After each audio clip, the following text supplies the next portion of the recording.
So Bellingham has already punched their ticket to the playoffs no matter what happens the rest of the season. It's time for Wenatchee AppleSox baseball on the NCWLIFE Channel. Tonight's broadcast is brought to you by our Platinum supporter, Alpine Air Heating and Cooling, and our Gold supporter, the Town Auto Group. Tonight's broadcast also brought to you by Apple Valley Honda, Club Crow Bar and Grill, the Chelan Douglas Community Action Council, and AmeriCorps, Harvest Valley Pest Control, Prestige Senior Living at Colonial Vista in Wenatchee and East Wenatchee, Together for Youth, the Wenatchee Valley Dispute Resolution Center, and the Wenatchee Valley Technical Skills Center. And now let's go live to Paul Thomas Senior Stadium on the campus of Wenatchee Valley College. It's kind of playing towards the bag at second, so there's a big gap over there. This pitch swung on, and good. How about finding a gap in center field for an RBI single? Beautifully struck. Well, good evening, ladies and gentlemen. Welcome to Game 3 of the West Coast League playoffs, and you're just in time for our national anthem tonight, starting out with the Canadian anthem for the visitors, the Victoria HarbourCats.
There you go, Christy Robinson with a great job with our anthems here tonight as we're ready for Game 3, the final of this first round of the divisional playoffs here between the Victoria HarbourCats and your Wenatchee AppleSox. Along with Brandon Schmitten, I'm Eric Granstrom here on the NCWLIFE Channel. We were pushed to Game 3 because of last night's victory by Wenatchee, 9-1, as Quincy Vassar pitched a complete game. By the way, his second complete game of the summer. We were talking about that as far as, man, how many times has that been done? Well, he's done it twice in 1 year. Right. Yeah, that's pretty spectacular because the game before that was a complete game was 2018. Yeah, how about that? And also for his efforts for the week and for especially last night, Quincy Vassar named the West Coast League Moss Adams Pitcher of the Week, and rightly so. Oh, yeah. He came out last night and he was relentless, and you could tell that he was not coming out of the game. Cam Hoiland will get the start for Wenatchee tonight. He's throwing his warm-up tosses right now with a 1-2 record with a 4.60 earned run average. This is his 7th start of the season. Cam Hoiland, a 6'2", 190-pound senior at Cal Poly San Luis Obispo out of Renton. The left-hander gets a start tonight for the Wenatchee AppleSox. He will go up against the lineup here for Victoria in a must-win situation for both teams. Michael Crosland will lead it off. He's the center fielder. He'll be followed by Gunnar Antolon, the shortstop, Sky Collins, the right fielder. So the same top three for the HarbourCats. And then Kamana Nahaku will be the cleanup hitter. He's in left field. Kareem Urusevic is the second baseman. He's batting fifth. Batting sixth is Cam Schneider, the third baseman. Naziah Thompson, the DH, batting seventh. Batting eighth will be Ryan Deagle. He moves down the lineup tonight. He's at first base. Then Jake Verlack, the catcher. He was the catcher last night. We couldn't read the manager's handwriting for Victoria. I had it as 23. It was actually 28, Verlack. So, and then his name, by the way, first name Jake, the catcher we called all night last night, also listed as a catcher on the roster, yep. Jack. And so apologies to the Verlack family and to Jake as well, because I messed that one up. Well, I had the same number as you did. So. This pitch is in there for a strike, and the count goes to 2-1 to Michael Crosland to start things off here for Victoria. Crosland 2 for 5 in last night's game. And again, those hits for the Victoria HarbourCats, besides the back-to-back base hits that came in the fourth inning of play when they got their one run. Other than that, they came with 2 outs and nobody on the base pass. So that was a good time for Quincy Vassar to give up a base hit. Yes, for sure. A leadoff walk here, however, for Victoria will kind of set the stage and set a little tone that the AppleSox certainly don't want to see. But that has been an issue for Cam Hoiland this summer for Wenatchee. Yeah, he's, what is he? He's walked way too many guys for the amount of innings that he's pitched this year. 29 innings and 10 walks make that 11 now, and 19 strikeouts in his now 8 appearances for the AppleSox. So Gunnar Antolon will step up. We'll see if they play small ball or go for the big ball. And that pitch taken for a strike to Antolon. The shortstop, batting .294 on the summer, is a senior out of Bowling Green. How does a guy from Bowling Green end up in a HarbourCats uniform? Well, probably he's from Canada. Away. Yeah, pitch swung on and missed here. He pulled the string on that one. Nice job for Hoiland. By the way, interestingly, Hoiland in the lineup as the starting pitcher, but also listed as the DH and will hit, and you really can't take his bat out of the lineup. Yeah, especially after last night. We were just watching the replay of his home run, and man, that ball was smashed from the bat, night. From the crack of the bat. You knew that was going to go a long way. 3 RBI for Hoiland last night at the plate, including that 2-run home run late. Added some insurance for Wenatchee last night. 1-2 the count here as Hoiland looks at the runner. The pitch swung on and a fly ball to right field, and right at the right fielder. Cooper Witten out there has the sunglasses on because the right side of the field here, both the first and second baseman and the right fielder got to battle that sun as it sinks to the west. And then there's a nasty wind blowing out to right field and this wasn't forecast this morning. The forecast had winds 5 to 10, but now it's suddenly changed. We got gusts to 23 in the forecast here this evening. So definitely blowing from left to right here at the ballpark. Pitch here swung on and chopped foul by Sky Collins. The count 0-1 to Collins, who last night was 0 for 4 with 3 strikeouts in the game, and he had 3 of the 8s by Quincy Vassar in the contest. Yeah, he wasn't alone in striking out last night, that's for sure. 0-1 to count to Collins. Pitch on the way, swung on and hit foul again into the screen behind home plate. And the count 0-2.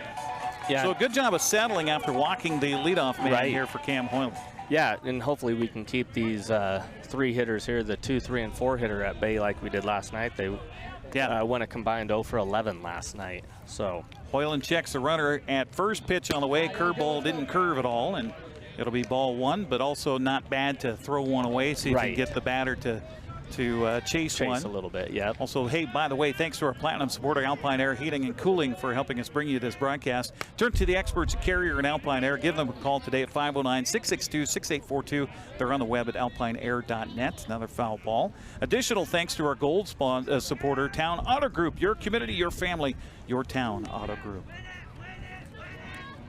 A lot of hollering out there on the field for the AppleSox. Pitch here is just missing outside for ball 2. I hear, or should I say I don't hear, the fan we had here at the ballpark last night. That was right near our crowd microphone. Oh, no, there he is. That might be him. Yeah, that is him. I recognize the clap. This pitch swung on a grounded to the shortstop. Double play chance. He'll flip to second for one. The relay to first is in time. Double play, 6-4-3. The pitcher's best buddy. We'll head to the bottom of the first. Scoreless for Victoria. The AppleSox do up. You're watching the West Coast League playoffs on the NCWLIFE Channel. My name is Anna Marie. I've lived at Prestige here for 6.5 years, and I love it. They just made you feel so welcome. I love my room. I get 3 meals a day, do as I darn well want to. I've loved it ever since I moved in. Mom's a wonderful, wonderful lady. She deserved the very best, and I got it for her here at Prestige. How do you think like an entrepreneur? I have had it in mind starting my own business. This is all really good to know right now. I'm currently making a vision board. I am talking about my well-being, my personal finances, and habits that I would like to work on and to improve myself to be a better entrepreneur.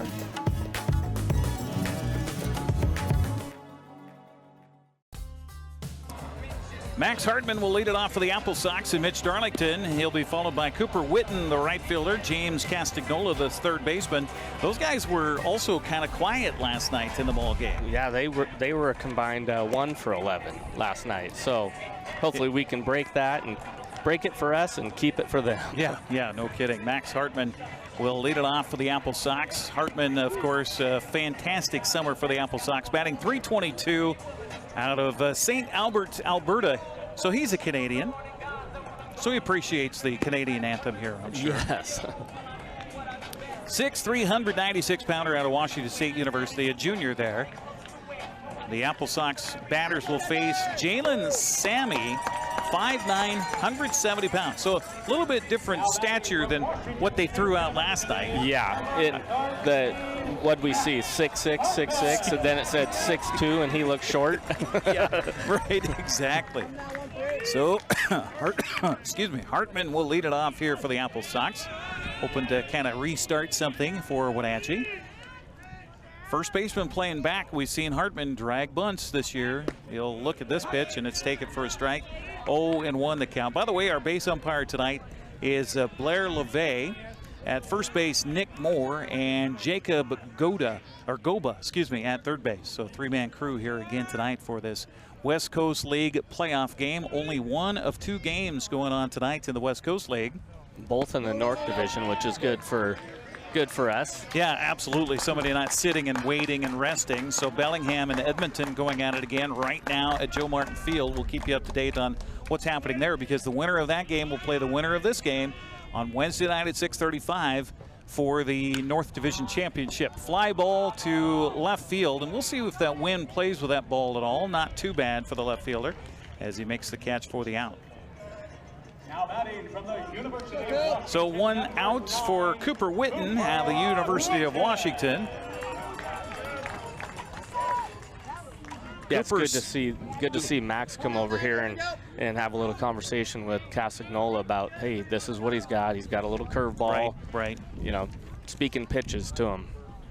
Because he's throwing significantly different last night. Last night we saw hard all night long, and this guy looks like he's coming with a pitching backwards. Well, and you'd expect that from a diminutive sort. Right. Probably doesn't have the speed like the guys last night. Yes. He misses with the first pitch here to Cooper Witten, 1-0 the count. And this pitch is, that looked pretty good for a fastball. Yeah. But especially if you're seeing changeup and curveball, sure. And then he sneaks a fastball in there on you. Witten was 0 for 4 last night. He did score a run in the 8th inning to cap the scoring on the night for the AppleSox, winning at 9-1. Bouncing back after a 4-2 loss on Saturday in Game 1 of this series. This pitch, late swing, but he fouls it off, and the count goes to a ball and 2 strikes.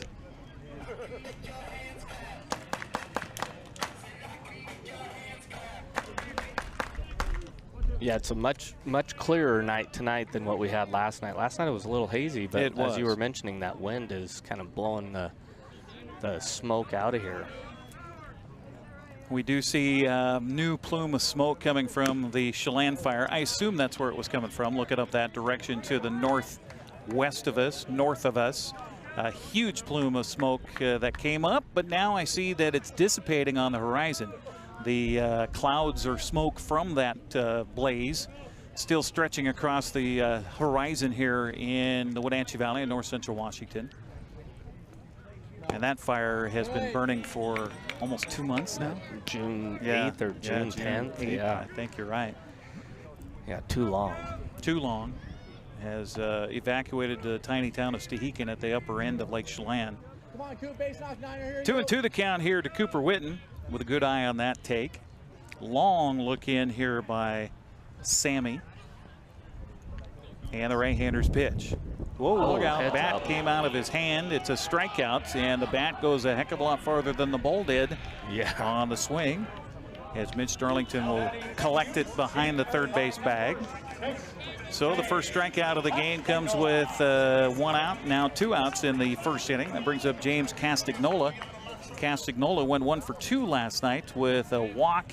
He had a couple of walks. He was hit by a pitch as well. Single in his first at bat. AppleSox did have some 2-out magic in the bank last night. See if they can rekindle that here tonight. First pitch misses low and away for ball 1. Yeah, we ended up getting quite a few runs with 2 outs. Especially that, 4-run inning? Yeah. Yep, I believe so. Pitch, that all came, I think, with 2 outs. I think so, yeah. Second pitch in the dirt as well, bounced off the plate, so the count goes to 2-0 to Castagnola as Sammy being careful here. Yeah, that was the inning where we ended up having 4 straight base hits. Pitch on the way is a swing and a miss. He was behind that fastball. Boy, I'll tell you, you know, it's kind of like the old days of Jamie Moore. You got someone who doesn't throw, fast, but that curveball at 78, and then you have a fastball at 85. It seems like it's a 95. 95. Yeah. 2-1 to count. Swung and chopped to the first baseman, knocked the ball down, flips it underhand to the pitcher, covering. Nice job by Sammy there. And that will retire the side. 3-1 on the putout. So we will take a break.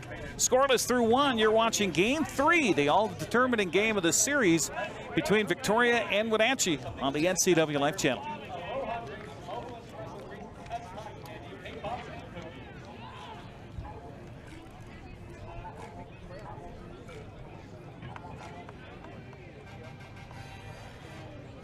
Are we out, Mac? Malcolm?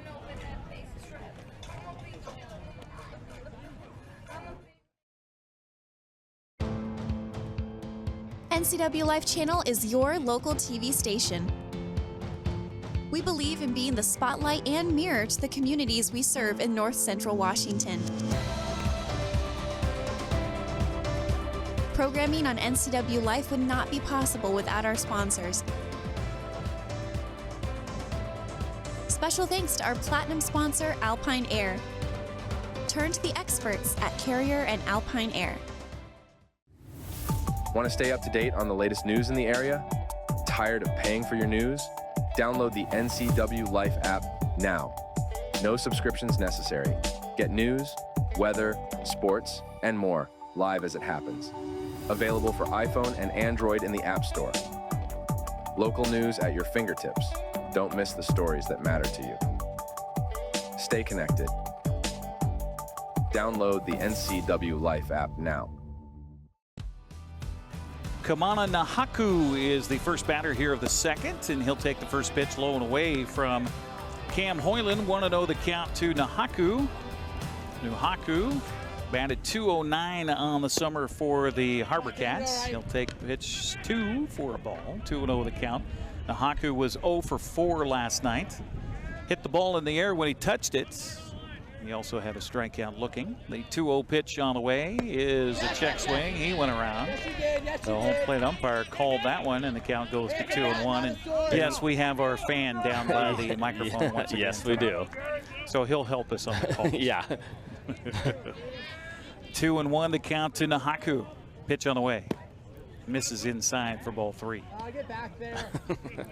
Crosland walked in the first inning, but then was erased by the inning-ending double play, 6-4-3. And he'll have to deal with a leadoff walk again here, Will Hoiland, and that's definitely a dangerous way to live, that's for sure. Yeah, you never want to walk the leadoff guy. Well, especially when you got a guy right now that's coming to the plate who is swinging a very hot bat in Kareem Arusovic. He hit 259 on the summer, but he's hitting about 380 here in the playoffs. Arusovic last night, 3 for 4 with an RBI. He drove in Victoria's only run. He'll step up here, and I got to imagine they're going to have him swing away. Oh, I would bet so. Pitch on the way to him is in the dirt outside. Beautiful stop by Jonathan Fitz, who continues to do a great job. He should be a first-teamer all West Coast Conference in my estimation. I would agree with as that. As they start talking about awards after the season, although the AppleSox would love to extend it 2 more games this week. 1-0 the count to Arusovic and a toss over to first by Hoiland. The bad thing here is Arusovic had a great night last night, but Schneider right behind him was also 3 for 4. Yeah, so. The bottom part of their lineup was what did the damage. Pitch here swung on a fly ball to shallow left field. In on it comes our new left fielder tonight, because the left fielder from last night is pitching tonight. Yeah. That's Hunter Friedberg, who makes the catch for the out. So no damage done there. 1 out in the inning, and now a double play away from erasing the possible trouble. Cam Schneider will come up. Schneider hit 265 during the season, but like you said, he was 3 for 4 last night with 3 consecutive singles to start his ball game, and then finally was retired on a ground out. So he hits the ball on the ground. Pitch swung on and hit on the ground to second base, and a flip to second for 1. The relay to first is in time for the out. Little trouble for Jake Larson getting that ball out of his glove, but he finally gets the flip over to Morisaki. His relay to Cloyd in time, and just what the doctor ordered again, a 4-6-3 DP. We'll take a break and come back. You're watching the West Coast League Divisional Playoffs on the NCWLIFE Channel.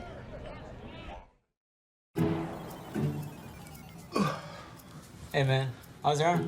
Getting better, actually, thanks. Did they give you anything for pain after surgery? Because I think I may have some left over. Nah, that's all right, man. Actually, me and my doctor talked about not sharing prescriptions, and that ibuprofen's a good option for me. The risk of addiction, it's not worth it. Makes sense. Take the next step. Don't share your prescriptions, and talk to your friends about the dangers of opioids. Hi, my name is Courtney, and AmeriCorps has given me the opportunity to change careers, learn new skills, and serve my community in a meaningful way. I am so glad that I chose AmeriCorps. My service with AmeriCorps has allowed me to make a difference in the lives of people that I wouldn't have otherwise made. My service in AmeriCorps allowed me make huge impact to community having fun. AmeriCorps gave me the opportunity to serve and use my skills for the greater good. I highly recommend serving with AmeriCorps. You will change your life. Thanks for watching the playoffs tonight here on the NCWLIFE Channel. This is Game 3 of the West Coast League Divisional Playoffs, and we also have a Game 3 happening in Bellingham tonight between the Bells and the Edmonton Riverhawks. You know, I was thinking about that. We were talking about mascots and such, Brandon, and the Riverhawks used to be a team in Spokane. I don't know if the Edmonton crew bought out the Riverhawks from Spokane or bought the name. I don't know that. I should know that. But anyway, the Riverhawks trailing. No, it's no score so far. They're in the bottom of the second as well. So both games in the Game 3s scoreless so far. Evan Cloyd will try to change that trajectory right now as he steps up. When you see that a lot with hockey teams around here, right? Yeah. When we sold ours down to Texas. And Pitch here is in there for a strike, taken by Cloyd. Evan hit 267 on the summer for Wenatchee with 28 hits, 23 RBIs, 21 runs. He likes things in the 20s. Well, the wind also in the 20s, possibly with a gust tonight. Pitch here swung on a fly ball in the infield just outside of the second base bag, and the wind played a little havoc with it there. But the second baseman able to make the play, or Suvic. So 1 out for the AppleSox, brings up catcher Jonathan Fitz. Fitz in last night's ball game did a great job behind the dish. Also went 2 for 5 with 2 runs, or no, and a run and 2 RBI last night. Yeah, he had the big RBI in that, as we were talking about that 4th inning, right? Yeah, that double down the line. Yeah. AppleSox had a few that were right down the line, and this one right down, well, I thought it was Broadway, but no, 1-0 the count to Jonathan Fitz. Must Again, have been a little inside there. it is Blaze LeVay behind home plate, calling balls and strikes tonight. This pitch is high and inside for ball 2.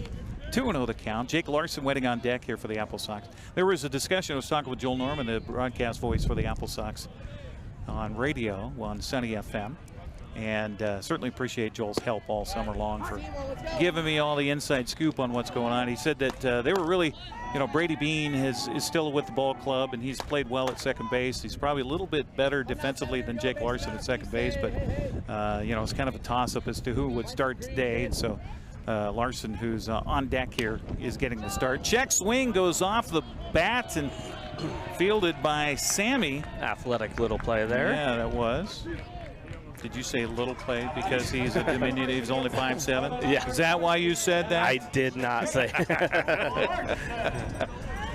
So Jake Larson steps up now to second baseman for the AppleSox. Larson, a late addition to Wenatchee this summer. Batted .247 with 19 hits, 12 RBI, 13 runs. He's a 6-foot senior out of the University of Minnesota. First pitch takes, strike called, 0-1 the count to Larson. Jake in last night's ball game also contributed mightily, went 2 for 4 with a couple of runs. That was a team effort, that's for sure, last night. Yeah, it really was, all the way around. Pitch here is inside. That looked like the same pitch 2 in a row, but this one called a ball. So, both defensively and offensively. Yeah, definitely so. Well, and Victoria made some great plays defensively as well last night. But that ball that Cam Hoiland tracked down in left field, left center field. Oh my, that ball was outside for my estimation, but called a strike, and the count goes to a ball and 2 strikes. Guy behind the plate thought it was outside too. 1-2 the count as Sammy tries to get the AppleSox out in order here in the second. Pitch on the way, swung on and fouled back. Count stays at a ball and 2 strikes. And then going back to critical plays last night, that 1-2-3 double play that Quincy ended up turning for us, that was big. I'm trying to remember, was that the top of the 7th or top of the 8th when he had that? Yeah, it was the latter part of the game, bases loaded. Oh yeah, it was a sticky situation. We were wondering how long he was going to last in that game, and it was in the actually top of the 6th last night. Yeah. Huge out. 2 outs. This pitch swung on and chopped towards the second baseman, waiting on it, and fielding is Orusevich, and he'll toss in time for the out. So the AppleSox retired in order here. So far, we're waiting on our first hit of the ball game as we head to the 3rd, scoreless so far between Victoria and Wenatchee. You're watching the WCL playoffs on the NCWLIFE Channel.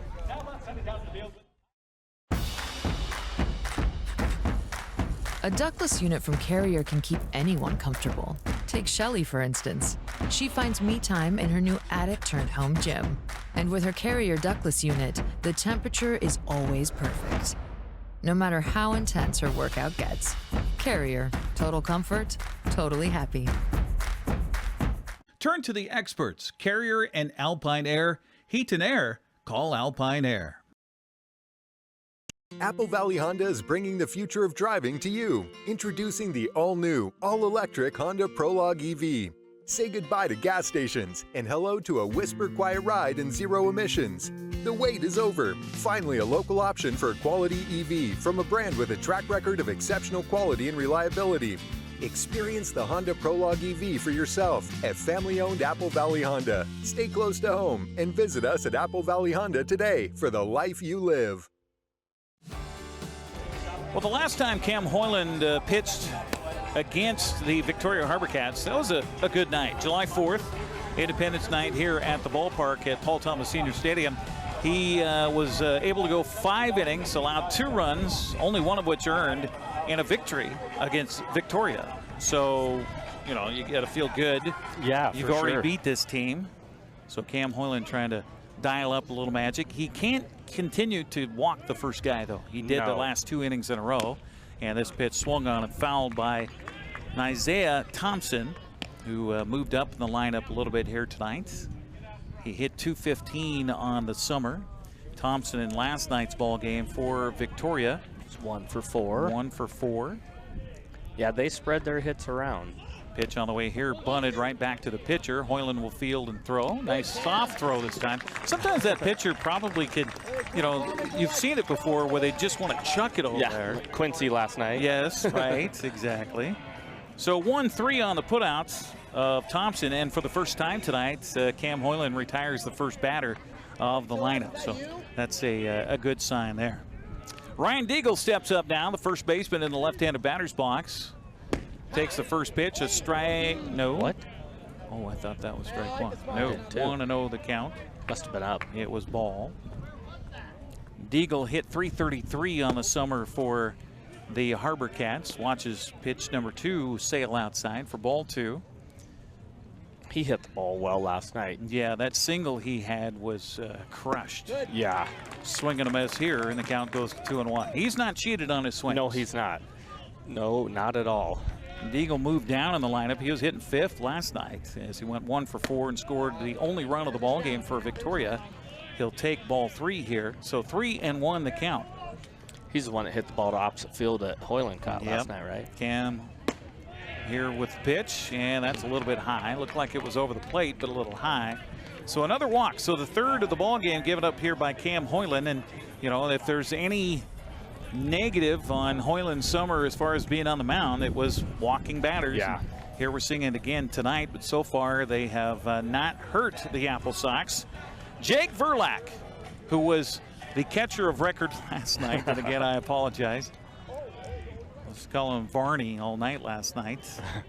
And you hopefully will forgive me for that. He bunts this one up the third baseline. Hoiland will field, get back to throw to third first, and they get the out there.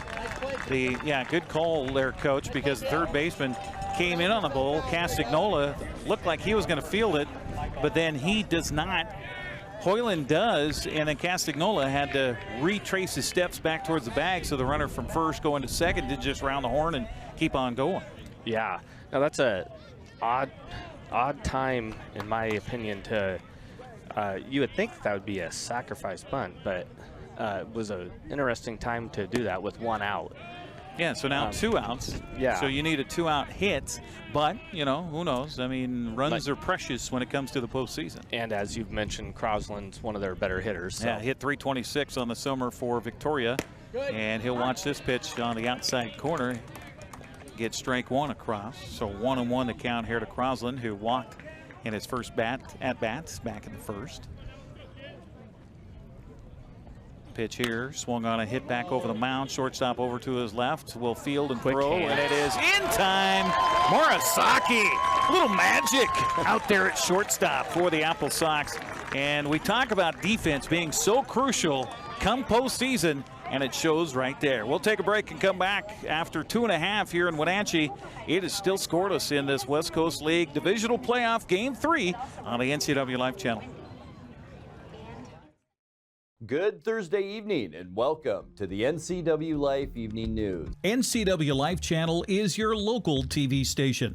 We're not affiliated with any of the network channels. We're a locally owned, locally managed television station who prides itself on being a reflection and a spotlight on the communities we call home here in North Central Washington. We need to thank our gold supporter, Town Auto Group. Your community, your family, your Town Auto Group. Thanks for watching the NCWLIFE Channel. Lifeline Ambulance has partnered with Wenatchee Valley Tech to provide EMT certification training within the high school. This opens up career opportunities in EMS, fire, and other medical fields, and gives these students a leg up when entering the workforce. Students at Wenatchee Valley Tech, through our partnership with Lifeline Ambulance, can now earn their National Registry EMT certification.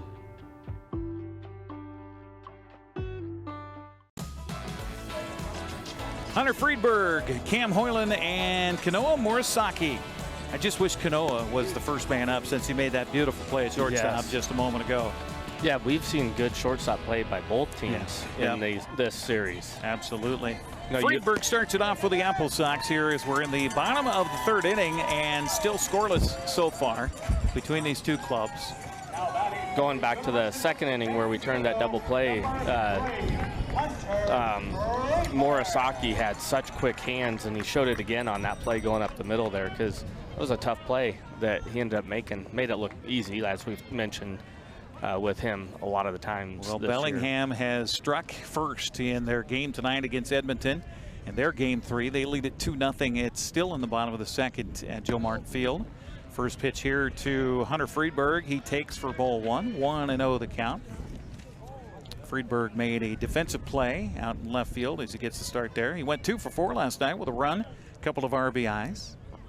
Had a big 2-run single in the 4-run 5th inning for the Wenatchee AppleSox. 1-1 the count now to Friedberg. And as we had mentioned last night, his stride is naturally in the hole here. Pitch on the way, swung on and fouled over the third base dugout and into our crowd here at Paul Thomas Senior Stadium. So it filled in. At first, when we were just getting ready to go on the air, there wasn't a lot of bodies here, but it has filled in nicely. Yes, so it has. Good to see the crowd come out and cheer on the AppleSox. Like you had mentioned, we only had 1 day notice that there was going to be a game. Right, again, yeah, so. they had a lot of time to promote last night's game because they knew that one was coming for quite a while. This pitch swung on and fouled away. The count stays at a ball and 2 strikes on Hunter Friedberg. Friedberg, a 5'10", 180-pound redshirt freshman from San Diego. Hit .280 this summer for the AppleSox with 28 hits, 12 RBI, 15 runs. Had 4 doubles this summer for Wenatchee. That's good. That's impressive. 1-2 pitch on the way to him here. Misses outside. Good eye. And the count even now at 2 balls and 2 strikes to the leadoff man for the AppleSox. Wenatchee, by the way, still trying to get their first runner on the base pass against Mr. Jalen Sammy. Yeah, this is only the 3rd time that Sammy's gone into the 3rd inning this year, too. Yeah, yeah. This pitch is low and inside, almost hit Friedberg. And the count runs full to Hunter at 3-2. How many appearances did he have on the year here? The notes say. Yeah, hang on just a second. He's only pitched 12 innings coming into today. Write that down. I've got it right here. Oh, there. This pitch is missing for ball 4, so the AppleSox get their first base runner on a leadoff walk. Well, the HarbourCats had 2 leadoff walks in the game so far. Couldn't cash in. We'll see if the AppleSox can maybe cash this in as Cam Hoiland steps up to the plate. A rare occurrence where you have your pitcher in the batting order as the pitcher, and then if and when he comes out of the game, I won't say that he won't go 9 innings tonight on the mound, but he would stay in as the designated hitter. So Hoiland, after a 2-for-2 night last night with a big home run as well, steps up. The pitch here is a little outside for ball 1. And he had a great sacrifice bunt, too, early in the game. Yes, he last did. night. Yes, he did. His first plate appearance in the 2nd, and then had an RBI single in the 5th, and then a 3-run home run in the 7th. So 3 ribbies last night for Cam Hoiland. Could help his own cause here. Tossed to the bag at first, not in time. Getting Friedberg back over there. We apologize tonight. We've had some issues technically not receiving our center field camera for whatever reason. We've got tech support on site now. Tucker Wagner's here trying to troubleshoot for us. 1-0 the count to Hoiland. Pitch on the way. Swung on and a fly ball to right field. Wind is going to help, but will it help with enough? It will not.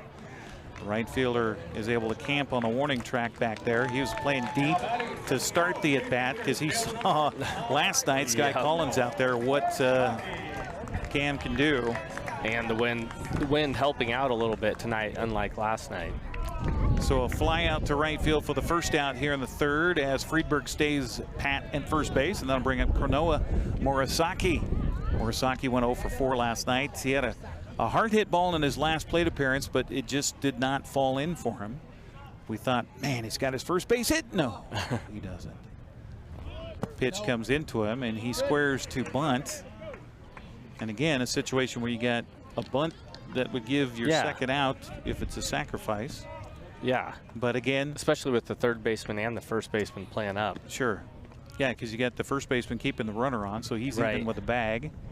And the third baseman over there is obviously playing shallow. That's Schneider over there. Yeah, and going back to Sammy, this is his ninth appearance this year with only 12.1 innings before tonight. So again, squaring to bunt is Morisaki. I don't know if he's actually bunting or if he's just giving the pitcher kind of something else to think about. Yeah, I don't. Because that's ball 2. Well, Mitch Darlington over there in the third base coach's box going through some signs. See if the runner at first decides to go anywhere. No, he will head back to the bag on a head first slide because the pitcher threw over that way. Again, Deagle is the first baseman looking into the sunshine, by the way. So you want to try to have him throw as many times as possible over there. Right. Deagle does have his sunglasses on as he looks towards the sun. Pitch here is popped up and bunted. It's going to hit the net. Thankfully for Morisaki, count goes to 2-1. So explain the thought process there, Coach. I mean, you're number 9 hitter who has struggled. He doesn't have the best batting average in the world. Yeah, so I mean, maybe and you got Max Hartman, who's a contact hitter, coming up next. Right. A very good chance to get a 2-out hit. Yeah. So move that runner up, put him in scoring position, and then have Max come through with a 2-out base hit. That's my thought. That's got to be Mitch's thought on this too. I mean, he's been around these guys all summer long. Yeah, and knows. So he knows what guys can do. Yeah. So Morisaki back in the left-handed batter's box. Now, if I'm doing this and they know I'm bunting, that third baseman's crashing, I might do a bunt and run here, where you're the runner from first, you bunt this down to the third baseline, the runner from first continues on to third base. So you go first to third on the play. Right. Yeah, then you're a wild pitch from scoring a run. Right. 3-1 to count here to Morisaki. Certainly has caused Sammy some issues between the ears, maybe, as far as that squaring to bunt situation. He will square to bunt again, bunts it up the first baseline, good bunt, and so off the mound, Sammy will field and throw. Easy play for him, so sacrifice bunt, 1-3 on the putout, so that's the second out. Down to second goes Friedberg. So I guess here's your chess match. Yeah. Max Hartman coming to the plate. And now the coach, pitching coach, going to come out and talk to his infield probably about defending this situation. Do you walk Max? Do you intentionally put him on? Cooper is. I mean, he's fresh, right? I mean, he's how many? Because he's pretty new to the team, so they may be thinking that, hey, let's go ahead and put him on here and then see what Cooper can do. All chess matches, right? Yeah, exactly.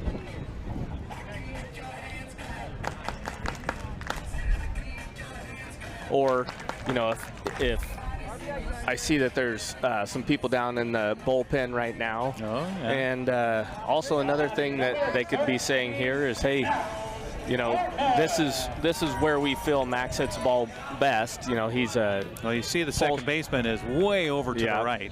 And he's a pull side guy, so let's go ahead and live away on him and see if we can't get him third baseman even with the bag. And the pitch goes all the way to the backstop, and a late start by the runner out there. Friedberg finally goes. And I think that crossed up the catcher there, didn't it? It did. Because that was a catchable ball if he's set up inside. It'll go down as a wild pitch. So down to third goes Friedberg. And now the third baseman kind of has to play even with the bag out there. Yeah, especially we've with the way that he can Hartman's run. ability to drag or to push a bunt. Right. He can also drag it really well. The right side of the infield playing back.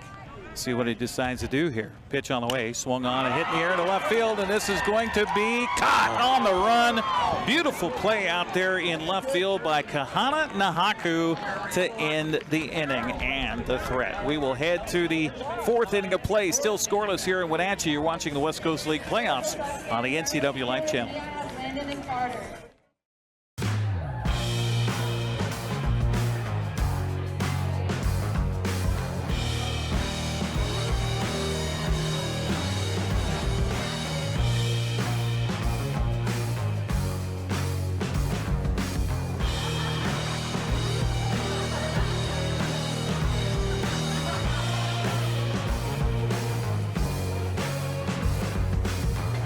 check out clubprocashmere.com for upcoming events and tickets. Caught in a conflict? Family? Workplace? Neighbor? Business? Housing disputes? Wenatchee Valley Dispute Resolution Center provides mediation services, a cost-effective and efficient way to provide a written resolution to disputes and issues. Plus, we offer mediation training and community education on conflict resolution and communication skills. Contact us to learn more. Our broadcast here on the NCWLIFE Channel brought to you in part by Alpine Air Heating and Cooling. Turn to the experts at Carrier and Alpine Air. Call 509-662-6842 for help. Gunnar Antolon, Sky Collins, and Kamala Nahaku due up here in the fourth inning. We're already in the fourth, Brandon. Yeah, this game's flying along. Scoreless game so far. Well pitched on both sides. Cam Hoiland will start it off with Antolon at the plate, who lined out to right field in his first at bat. He fouls this one off. Pulled the string on him on that one, didn't he? Oh, yeah, he did. 0-1 to count here as Cam Hoiland has had little issues at times with the walking bug. 3 walks so far in 3 innings. But much faith in his defense, right? Yeah, and for good reason. Yeah. I mean, that's got to give a pitcher so much confidence that I can throw balls that these guys will hit, or I will hit a guy in this case. And so hit batter Antolon again for the third, third time tonight. Victoria gets the leadoff man aboard, and you just to continue all by free pass too. To live by that, you can die by that too. Sky Collins will step up. He hit into an inning-ending 6-4-3 double play back of the first.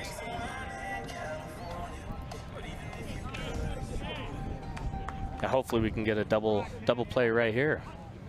Well, the infield set up for that as Collins will bunt it off the plate. Fitz will field and throw to first in time for the out. That's a tough play for the catcher because that ball's going to have some interesting spin to it off the bat and then off the plate, and he was able to glove it and then throw to first base. Yeah, not really an expected bunt out of your number 3 hitter, but again, this is playoff baseball, and you're going to get any run that you can at any time by any way. So 2-3 on the putout on the sacrifice bunt by Collins, moves the runner down to second base in scoring position. The first pitch here to Kamala Nahaku is low for ball 1. Nahaku walked in the second to lead off the inning, and he was erased on another double play. 2 double plays by the AppleSox here in the ball game. The 1-0 pitch, swung on and chopped off the plate towards the shortstop, had to wait on it, and he will throw. And boy, Murasaki just is a gem defensively there for the AppleSox, and he was a late addition this summer as well, and has really played well. Down to third base on the play goes Antolon. So now Jonathan Fitz, you love having one of the best catchers in the West Coast League as your backstop right now. Yes, because for sure. Guy that throws a bender out on the mound, and then facing a very tough at bat right now in Orasuvic. Yes. Yeah, you know that you can bury one in the dirt with 2 strikes and have confidence that. First pitch swung on, popped up, shallow right field, and this is going to be trouble, and it will drop in for an RBI single, and Victoria takes the lead. Knew that was trouble right off the bat. Got him in on the hands. He fought it off, and the ball just carried in this wind here tonight to shallow right field. Cooper Witten didn't have time to get in because he's playing really deep out there in right field because of the wind tonight. And rightfully so with the way that Suvic, thank you. Yeah. The way that he's been swinging it the last couple games. Yeah. Schneider takes strike 1, 0-1 to count. So our first run of the ball game finally comes here in the 4th inning. And Victoria now on top 1-0. And for Cam Hoiland, it's about holding it to right there. Pitch on the way to the plate is inside for a ball. 1-1 to count. 2 out here in the 4th inning. As Rusevic now with a couple of RBIs in the series here in Wenatchee. And of course, he had the big 2-run game-winning home run walk-off the other night. And this pitch swung on and hit towards Jake Larson. He's able to reach up and get this one out. So a soft line out to the second baseman for the final out. But the HarbourCats strike. They get 2 out. RBI single by Rusevic. And they lead at 1-0 as we head to the bottom of the 4th. You're watching the West Coast League playoffs on the NCWLIFE Channel. My name is Anna Marie. I've lived at Prestige here for 6.5 years, and I love it. They just made you feel so welcome. I love my room. I get 3 meals a day, do as I darn well want to. I've loved it ever since I moved in. Mom's a wonderful, wonderful lady. She deserved the very best, and I got it for her here at Prestige. How do you think like an entrepreneur? I have had it in mind starting my own business. This is all really good to know right now. I am currently making a vision board. I am talking about my well-being, my personal finances, and habits that I would like to work on and to improve myself to be a better entrepreneur.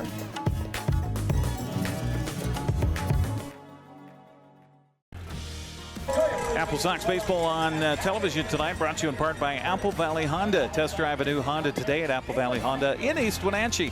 Apple Valley Honda is committed to preserving the environment not only with fuel-efficient vehicles but also other eco-friendly actions and alternatives. So the AppleSox trail at 1-0 here.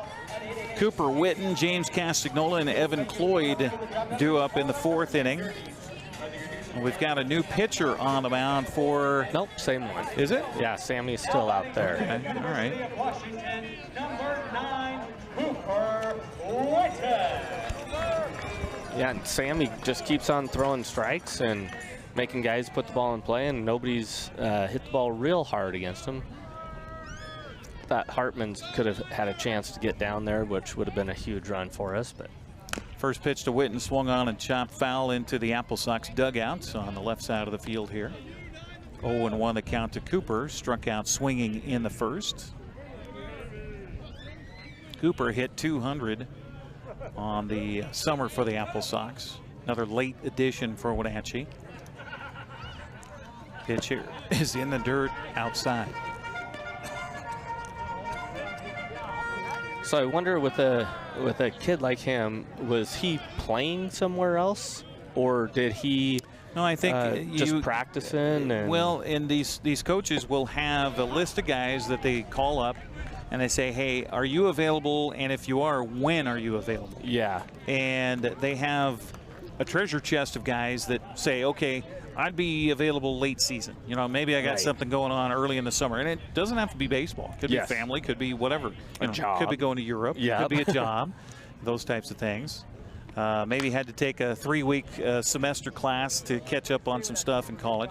You never know. Yeah. But also knowing full well that some of the guys you get early season can't stay the full season. They got to get back home, wherever home is, and get back to school. Yeah. Maybe the 1st of August. Yeah. And so that's why you have, and that's why it's so important for these coaches, the head coaches, to have a litany of connections throughout the country. This pitch swung on a 3 hops will get out to the second baseman, or a Hootis.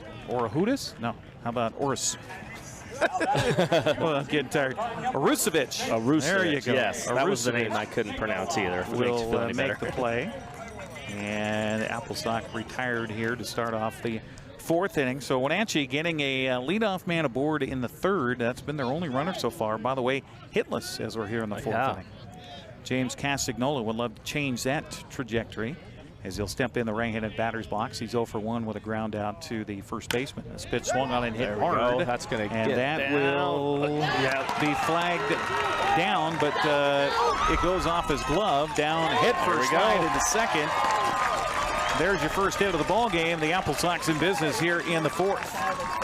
I thought that was going to get down easily, and then he covered some ground on that. Sky Collins was flying across the outfield there.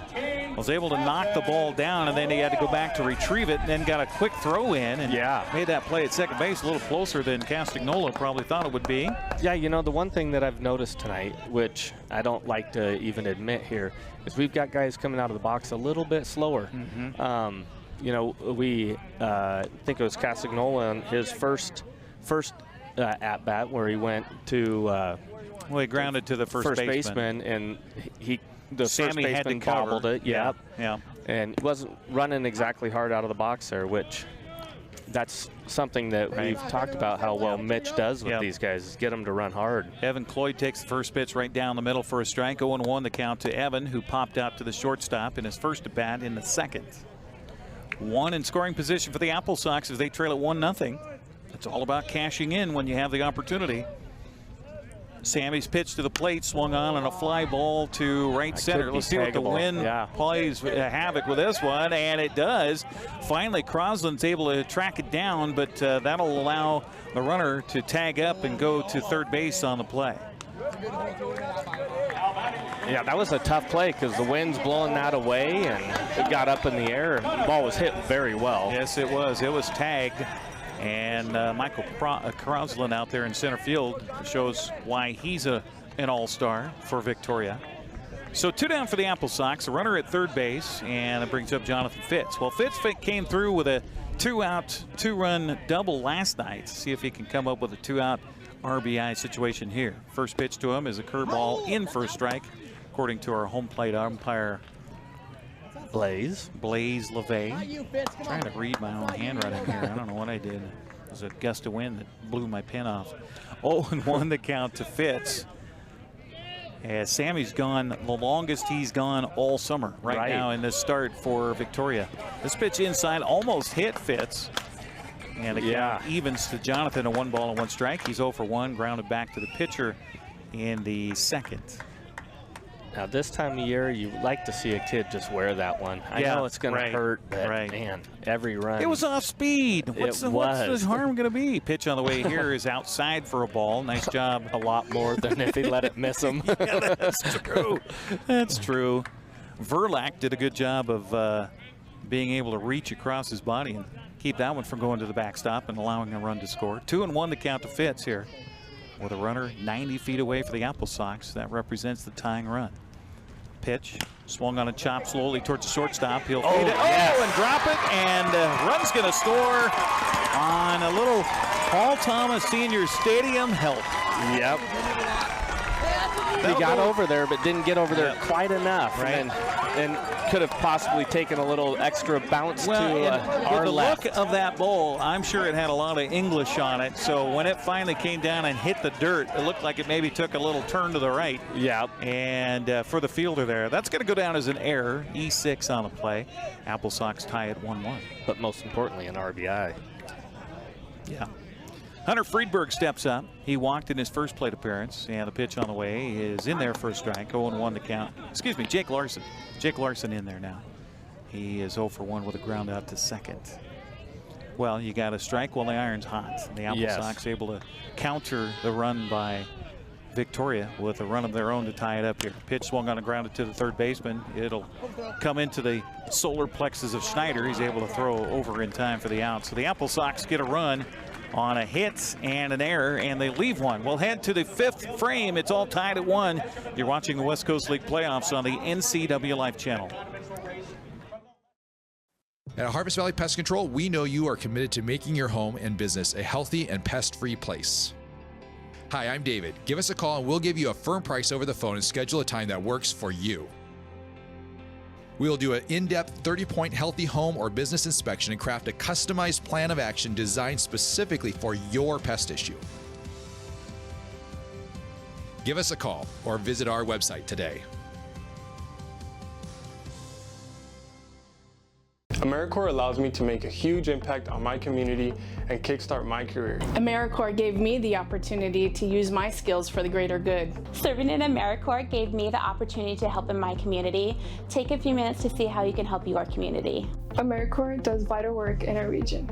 You can make a difference. Join today and make the impact.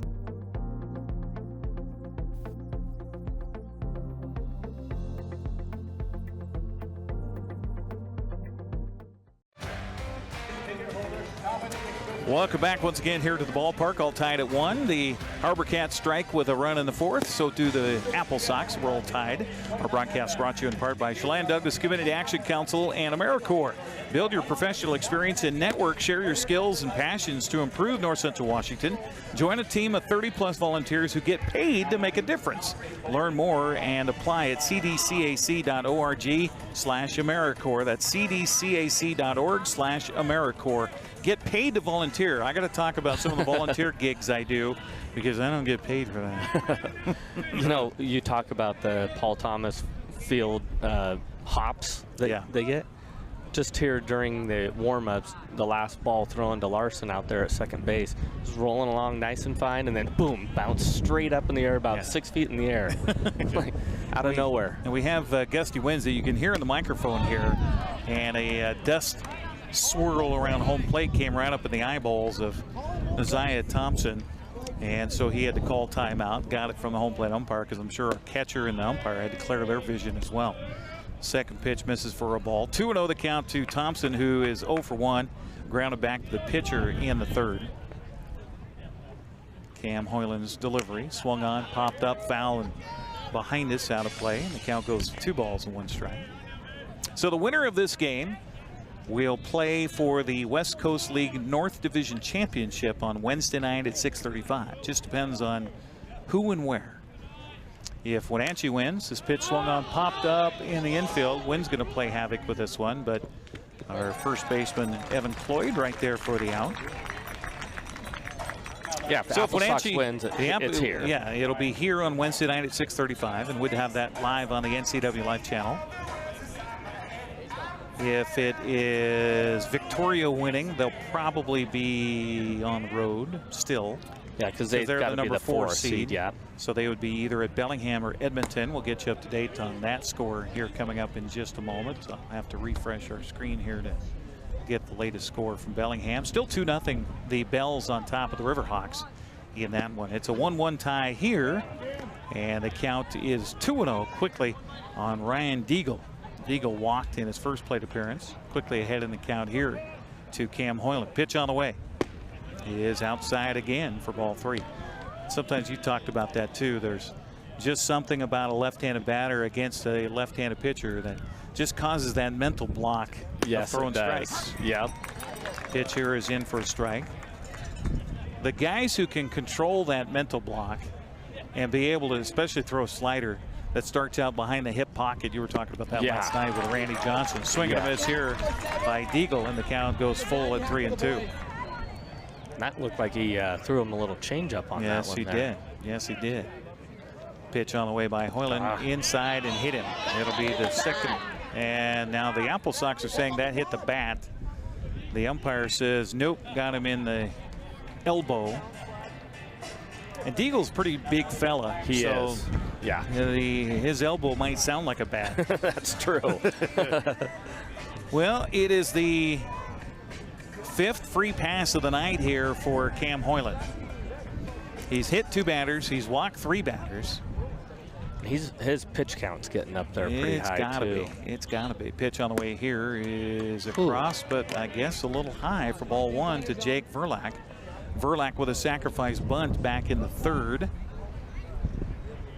Runs at a premium here tonight on a windy night at the ballpark. 1-0 the count to Verlack. And same scenario here. I just saw the coach go, get on the base so I can give you a sign.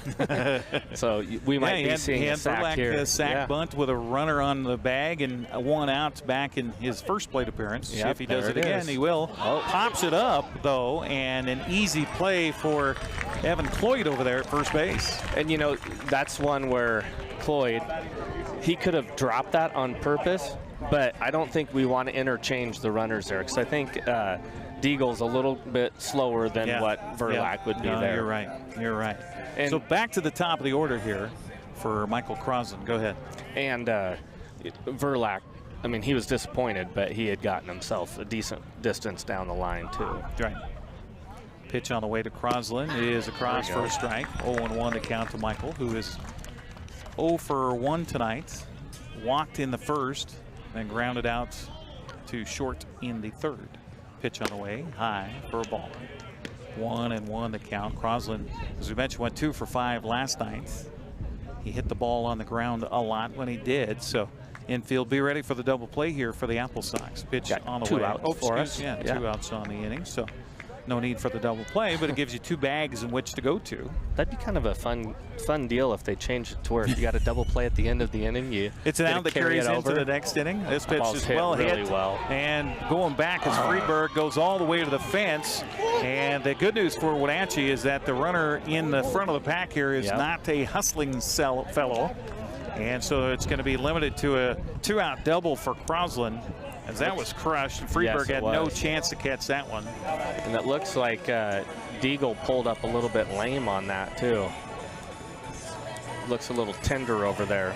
So Deagle at third base, Crosland at second, and now here comes the pitching coach for the AppleSox. Callie going to come out and talk and see about the health and stature of his starter. Nobody's been warming up in the bullpen for the AppleSox. I haven't seen him this inning. I saw him last inning down there. I think Deagle might be coming out of the game here. I think they're going to get a pinch runner for him over at third base. You know, 1-1 game, you don't want to have a situation where a guy can't run as fast as you want him to. Right. And we got to go back to the safety of the kids too. Like if he's had it looked like it was a hamstring or a knee or something, and if he's had something that's been nagging, that would be the worst thing to do, is give a college coach a kid that's hurt going into their fall season. Right. And they are going to exchange Deagle, and we'll see who they bring out here. Number 40. Number 40. That looks like it might be a pitcher with that number count. Noah Couch, a freshman from Victoria, BC, who goes to Frank Phillips College. Now, you heard of that one, Brandon? Nope. Yep. Okay. I know a guy named Frank Phelps, but. So Couch is couched at third, and that's where the AppleSox hope they leave him.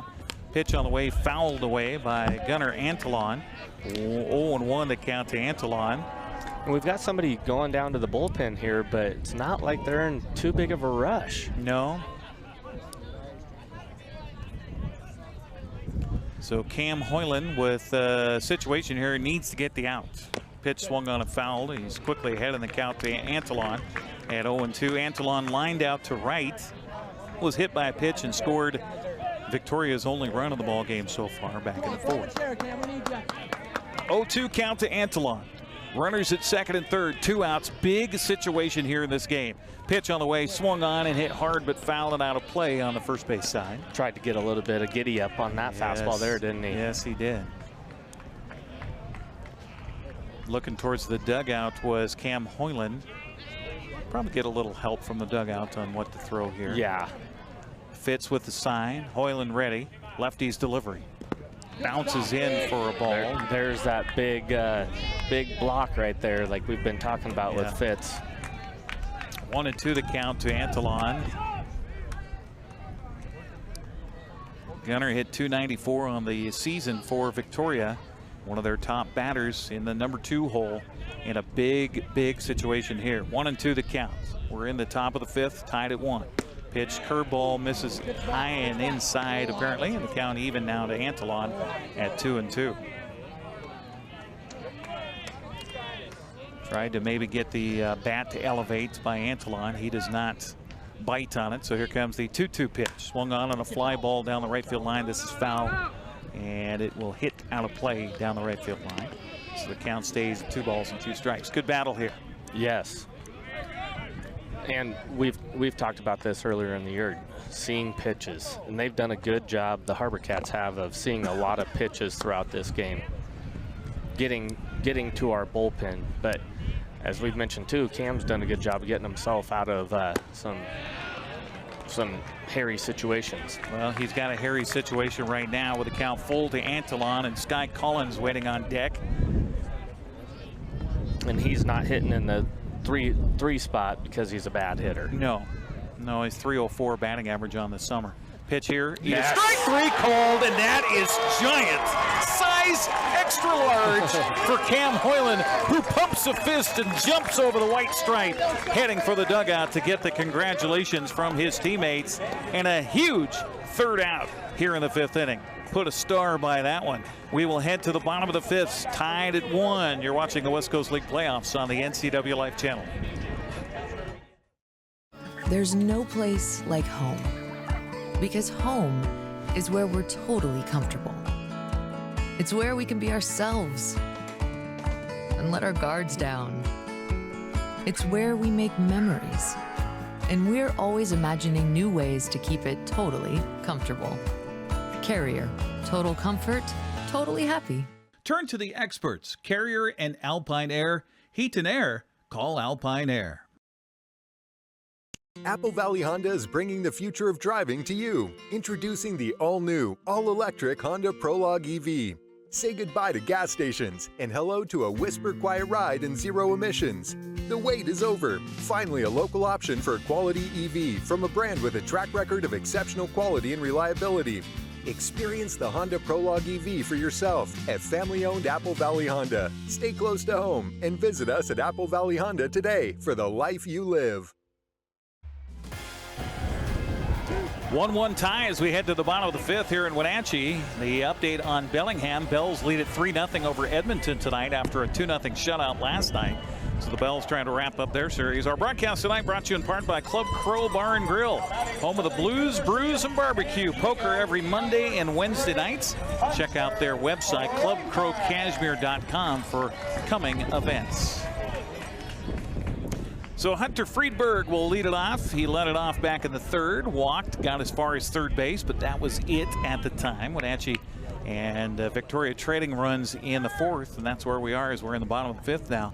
1-1 tie. Pitch on the way to the plate is an off-speed pitch. Beauty for a strike call. 0-1 the count. And I'll tell you, Jalen Sammy has impressed me tonight. Very impressive on the He didn't mound. have the numbers coming in. I mean, a pretty good ERA. Yeah. At, what, 2.18?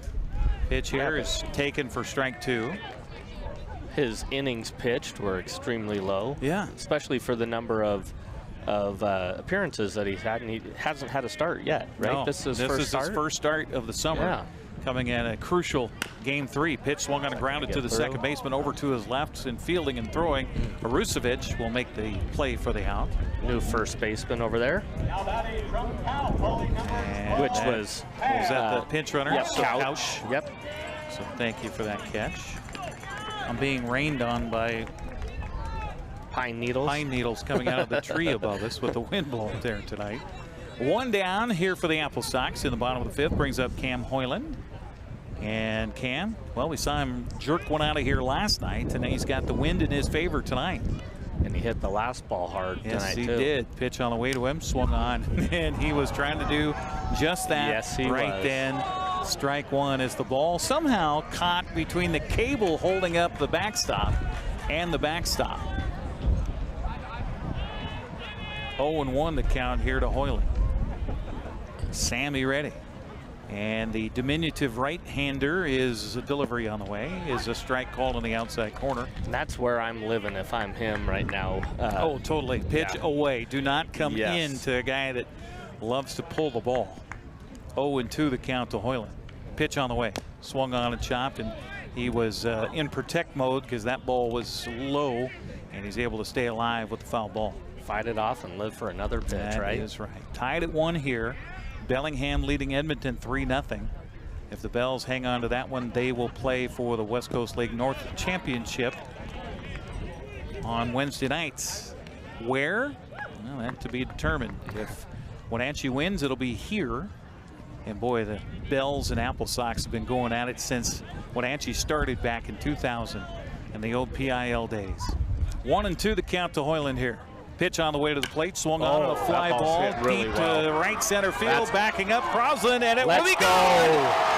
Home run for Cam Hoiland. Look how excited he is as he pumps his fist, rounding the bases.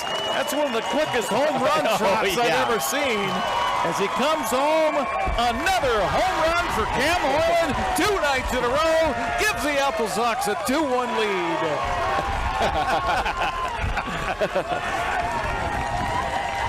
Oh, that ball was hit hard.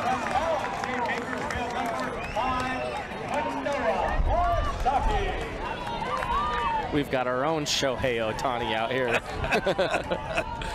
That was a shot. Kanoa Morisaki steps up. First pitch to him is low and inside for a ball. 1-0 the count. Yes, as we've mentioned, the wind is blowing out, but I think that would have been out anyway. Yeah. Summertime in Wenatchee, that was carrying over the fence. For sure. And I'm sure Joel Norman has the TrackMan ability to tell you that it was a exit velocity of about 107 and went 426 feet. Well, that sounds good. We'll just call that's it what it was. Yeah. Did my little math. Morisaki fouling it off. Yeah, you're the mathematician here. You should know. 1-1 to count. And we start to see a little activity down in the bullpen for Victoria. Pitch here is low and inside for a ball. 2-1 to count to Morisaki. Well, sometimes that can be a charge to the rest of your offense. That could result in a big inning. We'll see what happens here. And defensively, too. You know, we've already been playing well, but I mean, that just 2-1 pitch is in there for a strike, and the count even at 2-2. Yeah, I'm very impressed with Sammy. He doesn't bring a lot of heat, but is one of those pitchers that works between the ears as much as he does with his arm. Pitch on the way here, swung on a chop to the first baseman, and that's going to be over his head into right field. Rounding first, taking a wide turn was Morisaki. Thought about it, but the right fielder Collins comes up with it. So Morisaki with his first hit of the night. Back-to-back hits for Wenatchee. A loud one by Hoiland, and then a chopper by Morisaki that just bound over the head of Couch out there. And now we're going to get possibly, I don't know about a pitching change. I don't know that I've seen anybody warm up down there. Yeah, you see the guys coming out of the dugout here, giving them a congratulations. Yep. And we've got the umpire pointing towards the bullpen. So we got a pitching change. We'll take a 60-second break, tell you who the new pitcher is, as the AppleSox have struck for one and looking for more here in the bottom of the fifth inning. They lead at 2-1. You're watching the West Coast League playoffs on the NCWLIFE Channel. Caught in a conflict? Family, workplace, neighbor, business, housing disputes? Wenatchee Valley Dispute Resolution Center provides mediation services, a cost-effective and efficient way to provide a written resolution to disputes and issues. Plus, we offer mediation training and community education on conflict resolution and communication skills. Contact us to learn more. Good Thursday evening and welcome to the NCWLIFE Evening News. NCWLIFE Channel is your local TV station. We're not affiliated with any of the network channels. We're a locally owned, locally managed television station who prides itself on being a reflection and a spotlight on the communities we call home here in North Central Washington. We need to thank our gold supporter, Town Auto Group. Your community, your family, your Town Auto Group. Thanks for watching the NCWLIFE Channel. New pitcher for Victoria is Brett Harvey, a 6'2", 190-pound junior out of the University of Puget Sound, originally from Auburn. He has one save on the season, otherwise the record 0-0, making his 10th appearance of the summer. He has a 5.10 earned run average, has pitched 12 1/3, 7 strikeouts, 7 walks in his innings of work so far this summer for Victoria. Big, tall right-hander takes over on the mound. And he will face Max Hartman, who is probably licking his chops at the wind blowing out to right field right now. Yes, he probably is, because he can swing it. Well, you know, and we've got that opportunity for the Wenatchee AppleSox to bring Morisaki over to the dugout area, talk with Mitch Darlington, talk with Max Hartman. So they could have cooked something up here in the interim. Yeah, with the new first baseman, I don't know how much Couch has played at first base here. You know, get him, catch him by surprise, maybe. Absolutely. That's a very good point. So here we go. Max Hartman looking for his first hit at home in this series.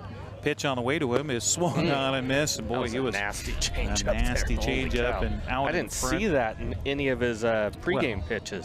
Why would you throw a change up in your pregame pitch? You're warming up, right? 0-1 the count to Hartman here. Now watch him come with a heater. No, he'll throw to first base. And again, like you mentioned, got a new first baseman over there who has not been in the lineup for Victoria, and so the AppleSox going to try to test that connection. Pitch on the way to the plate, swung on and hit to the second baseman, double play chance, and it will bound off of the runner. Safe, yeah. And everybody's safe now, waiting, and then finally going to third base is the lead runner, Morisaki. And as the second baseman was fielding the ball, I think the ball in his glove was hit by Morisaki's leg. Had to have. And I don't think that was a tag attempt, which is what the coaching staff. Even if it was, though, he has to maintain possession of the ball in order to make that a tag.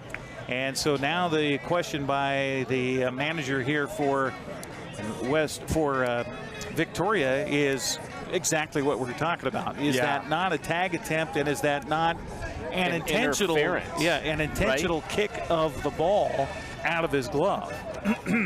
Because if it's the fielder has all rights to the ball, and the runner has got to avoid on that. But I don't know the timing on that. It was a bang deal there. So Todd Haney out there trying to talk to our first base umpire tonight to get a determination on that. Nick Moore is the first base umpire, and he's giving him a lot of leeway here in this conversation.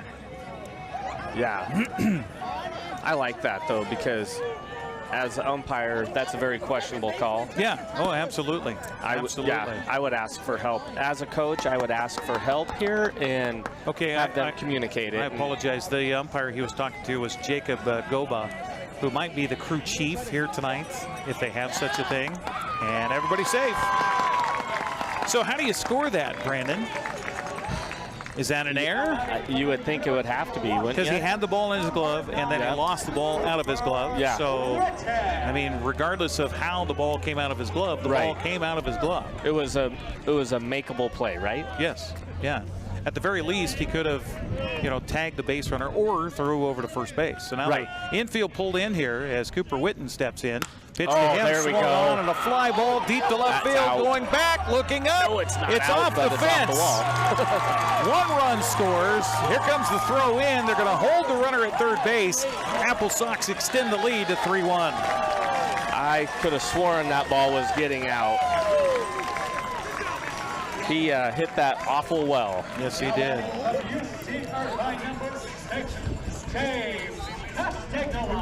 So give an RBI to Cooper Witten.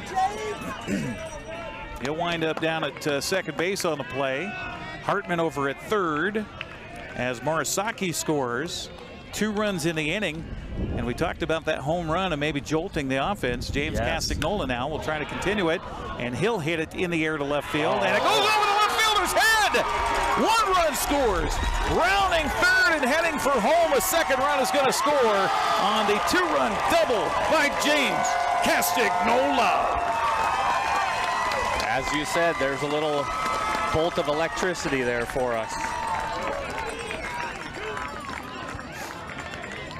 Hey, go get him again, coach! Go get him! So it's been a rude welcome to the ball game for Brett Harvey, the new pitcher for Victoria, who has been absolutely raked on so far. Ground ball to the second baseman that should have been at least 1 out. Right. And then the ball gets kicked out of the glove and goes to right field. And then a big double by Witten, double by Castagnola. Go ahead. Yeah, and that, like you said, that what should have been at least 1 out with a held tag there. I bet you they're going to get Max, even though Max was hustling down the line on that play. So yep. So Evan Cloyd now steps up, trying to continue the handing the baton like they talk about with the Mariners. This pitch is outside for a ball, 1-0 the count. And Witten and Castagnola, by the way, jumped on the first pitch. Yes, they did. Yep. Cloyd takes ball 1. Hartman on his ground ball to the second baseman was on the second pitch to him. Well, and he swung first pitch too. Pitch here swung on and missed, and the count even at a ball and a strike to Evan Cloyd. Yeah, sometimes you throw in a guy that, like Sammy, that is a little thumber and hard to hit when you've been seeing guys that have been throwing hard the last couple days. Swung on and grounded to the third baseman. He'll look back the runner at second and then throw across in time to get Evan Cloyd for the second out of the inning. So now it'll be interesting to see what the HarbourCats have in the tank, as this was a very tight 1-1 ball game, and then bam, Cam Hoiland with a leadoff home run in this inning, and then bam, bam, bam, 3 more runs come in, and suddenly you're down 5-1. Yeah. Like, I would doubt that we're going to see Hoiland come back out. I may be wrong. And how about Jonathan Fitz with a base hit to left field. Here comes the throw home and the slide, and safe at home is the base runner, and then down to second on the throw that got away from the catcher is Jonathan Fitz. So give an RBI single to Fitz, and an error on the throw home by the left fielder. A little high as it came home. Castagnola scores easily on the play. Well, here comes coach out. Yeah, it looks like we might have another pitching change here, Victoria, because the AppleSox have turned on the juice here in the 5th inning and scored 5 runs, lead it 6-1.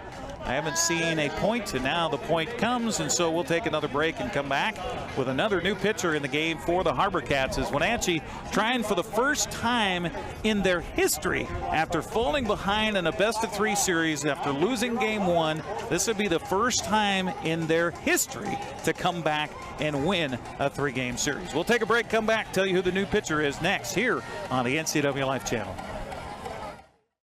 Hi, my name is Courtney, and AmeriCorps has given me the opportunity to change careers, learn new skills, and serve my community in a meaningful way.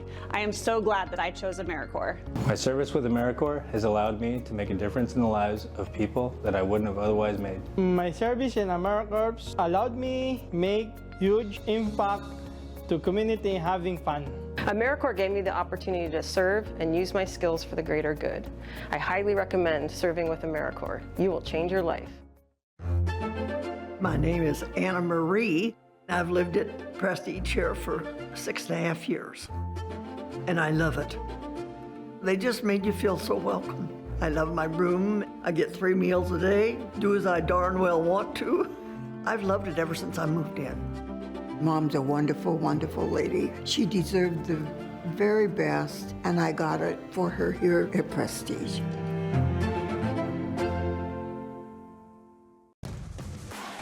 Welcome back once again here to Paul Thomas Senior Stadium. New pitcher is Luke Hayhow, who we saw in last night's ball game. So he comes out again, and we talked about those guys that came in relief only pitched an inning. So, you know, they're probably keeping them fresh to come in if needed. And here his Hayhow needed after Brett Harvey just got rudely welcomed into the ball game as he surrenders 3 runs in his a third of an inning. Starter goes 4 1/3. Jalen Sammy tonight, and just a third of an inning for Harvey. And again, it is Luke Hayhow out of Hawaii. Pitched the 8th inning last night, didn't give up any runs. Yeah, I thought he looked pretty good. Yeah. Now batting from the University of Minnesota, number 27, Jake. So Hayhow is, I'd love to hear him talk because he's from Sydney, Australia, so I'm sure he's got the accent down under. Goes to school in Hawaii, so I guess collegiately he's halfway here. That's true. To play on the West Coast, in the West Coast League. Isn't Hawaii about halfway to Australia too? Yeah, that's what I was referencing. Yeah, okay, gotcha. Pitch on the way here is a curveball, and he threw a bunch of gas last night. Yeah, he did. Starting it off with a curveball, a little bit different. Misses for ball 1 to Jake Larson, the number 9 hitter to come to the plate for the AppleSox here in the 5th inning. Well, we always talk about you want to get to the bullpen, and we've seen what happens, you know, when you get to the bullpen, because they've had a lot of games this year, and their bullpen's probably getting worn out a little bit. Absolutely. And I'm sure Victoria, like everybody else in the West Coast League, had guys that they had for part of the summer, and maybe some of those key arms they had during the summer have gone away now. Yeah. Really windy here tonight at the ballpark, with wind gusting all around the stadium, kind of swirling almost. Pitch here swung on and missed, and he was out ahead of that one. It was Jake Larson. Larson looking for his first hit, couple of ground balls to the infield, to second and to third. 2-1 to count to Jake here. Looks like we're still working on our center field camera tonight with some issues out there. There we go. Okay, see the center field camera now. Pitch here swung on and fouled back, and the count even now to Larson at 2 balls and 2 strikes. Talking a little softly tonight because I can tell my voice is on the edge of not being available. It'll be a silent day tomorrow, and hopefully we'll be back at it again on Wednesday. Yes, well, right now looking pretty good for the AppleSox, leading at 6-1 with 7 hits on the night, according to the scoreboard out there. Well, and we had 1 hit coming into this inning. Yeah, right. Pitch on the way, swung on and hit off the hands. That's going to be a tough one for the second baseman. He'll go to his right and field, and half to his left to field and throw, and it's in time for the out. So the AppleSox finally retired here in the 5th, but they do cash in big time. Score 5 runs in the inning. Heading to the 6th, Wenatchee leads at 6-1. You're watching the West Coast League playoffs on the NCWLIFE Channel. Lifeline Ambulance has partnered with Wenatchee Valley Tech to provide EMT certification training within the high school. This opens up career opportunities in EMS, fire, and other medical fields, and gives these students a leg up when entering the workforce.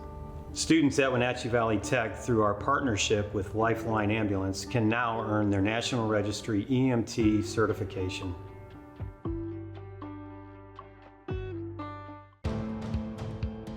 NCWLIFE Channel is your local TV station. We believe in being the spotlight and mirror to the communities we serve in North Central Washington. Programming on NCWLIFE would not be possible without our sponsors. Special thanks to our platinum sponsor, Alpine Air. Turn to the experts at Carrier and Alpine Air. Our broadcast here on the NCWLIFE Channel brought to you by Harvest Valley Pest Control. Living healthy, local, and pest-free. You can rest assured Harvest Valley Pest Control uses kid and pet-safe material around your home or office. Call Harvest Valley Pest Control today for your free estimate at 509-423-2207. That's 509-423-2207. And your query about who would come out and pitch here is answered as Cam Hoiland continues to throw. Well, you got a 6-run lead now, or 5-run lead, so correct. That gives him a little fudge factor. Well, and again, you know, going into this inning, I would have said there's no way he's coming out, but with that cushion, like you said, let's go ahead and bring him out here and save some innings for our bullpen. Kind of what we saw with Quincy Vassar last night, too. It multiple appeared times, right? After the 6th, it was like, okay, tight ball game and that, and then Wenatchee explodes for 4 runs in an inning, and then suddenly here comes Quincy back out. Here comes Quincy back out. This pitch swung on a line drive to right field, but this is right at Cooper Witten out there. And luckily that was a low line drive instead of getting up in the jet stream here tonight. Come on, and Haku steps up now. He's 0 for 1 in the game with a ground out. He also walked back in the 2nd. 1 out for Cam Hoiland, who would love to get as far as he possibly can, because then you set up your arms for Wednesday and possibly on Friday for the league championship. This pitch bounces in for a ball. 1-0 the count to Nahaku. So if Wenatchee continues leading and finishes the ball game with a win here, they would host the West Coast League North Division Championship Wednesday night at 6:35. But still got lots of outs to get here. Pitch swung on a fly ball deep to left field, and that's going to get all the way to the fence. It will bounce out there. Friedberg will come up with it and stand up double with 1 out for Nahaku. Yeah, it's far from over, folks. Yes. That's why Nijay Sullivan, who joined us to help us out with the broadcast last night, she goes, well, how long does a baseball game last? And I said, until it's over. Right, and that is true. And she says, well, it's 9 innings, right? I said, sometimes. Sometimes it's 13. And sometimes 9 innings can take 6 hours to play. And that is going to be there. It for Cam Hoiland tonight, who gets a great hand, doffs his cap to the fans as Hoyland's night is done. And boy, he helped his own cause. Oh man, with did a he very ever. loud home run last inning. We'll take a break, come back, tell you who the new pitcher is. You're watching the West Coast League playoffs on the NCWLIFE Channel. Want to stay up to date on the latest news in the area? Tired of paying for your news? Download the NCWLIFE app now. No subscriptions necessary. Get news, weather, sports, and more live as it happens. Available for iPhone and Android in the App Store. Local news at your fingertips. Don't miss the stories that matter to you. Stay connected. Download the NCWLIFE app now. At Harvest Valley Pest Control, we know you are committed to making your home and business a healthy and pest-free place. Hi, I'm David. Give us a call and we'll give you a firm price over the phone and schedule a time that works for you. We will do an in-depth 30-point healthy home or business inspection and craft a customized plan of action designed specifically for your pest issue. Give us a call or visit our website today.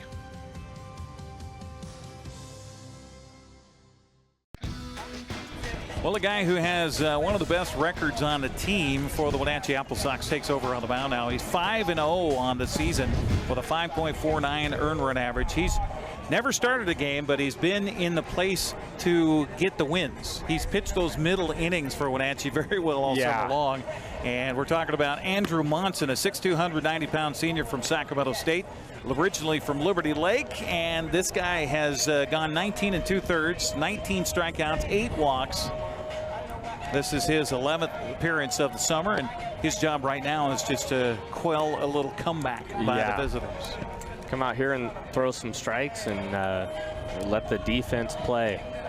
Cam Hoiland, very efficient, 5 1/3 tonight. 1 run so far, 3 hits. He is responsible for the runner out there at second base in Nahaku. He had, what, just 1 strikeout in the game? Yeah. Yeah, what a big one, too, right? Yeah. Oh, yeah, absolutely. 3 walks, a couple of hit batsmen as well. So a runner aboard with 1 down for Monson, who takes over, and the first man he'll face has been a thorn in the side of the AppleSox pitching staff here this series. Arusevich, 1 for 2 tonight with a base hit. He also flew out to left. You know, the nice thing, too, the way that Mitch set up the lineup tonight, he put Cam Hoiland in as pitcher/DH. So he's not out of the game all the way. So he has a defensive position that now is being filled here by Monson, and he has the offensive position that he will maintain. What was wrong with that pitch right there? That's a good question. Okay, all right. Ball 1, called by the umpire. Little fast for him. The curveball here is a beauty in there for a strike, and the count even at 1 ball and 1 strike. So Monson taking over. Again, 19 strikeouts, 8 walks. Always like to have a better than 2-1 advantage. Apparently the umpire telling the on-deck hitter to get back towards his dugout area. 1-1 the count, and the pitch on the way is a fastball inside missing. Plenty of gusto on that one. Remember that happened to a Mariners player one time where they were swinging and it wasn't in the correct spot, and so he picked up the on-deck circle and moved it because it was like a turf thing. That was Adrian Beltran. Yeah, that's what I was thinking too. 2-1 to count to Arusevich, and the pitch on the way, swung on and missed. Beautiful pitch there by Monson. The count evens at 2-2.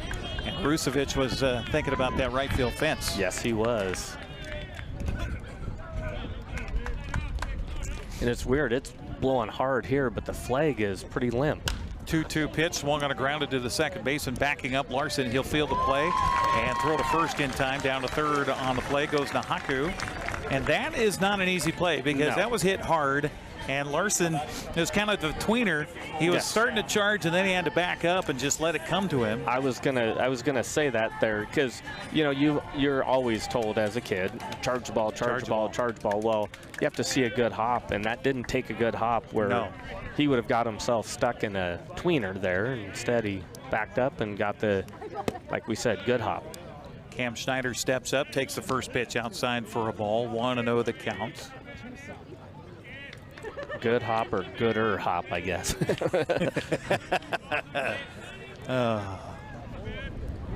Yeah. Well, if funner is now part of the lexicon, then I guess gooder can be part of the lexicon. That's right. Too. This pitch is called strike, and that looked outside to me. But again, I'm a little bit askew from home plate, and there's a lot of my friends that would say, Eric, you're kind of askew no matter what you're talking about. 1-1 the count here, swung on a fly ball to left center. Hartman calling for it, and Max will make the catch. And that will retire the side, so the AppleSox stay out of trouble here in the 6th. We'll head to the bottom of Wenatchee leading at 6-1. You're watching the West Coast League North Division playoffs on the NCWLIFE Channel.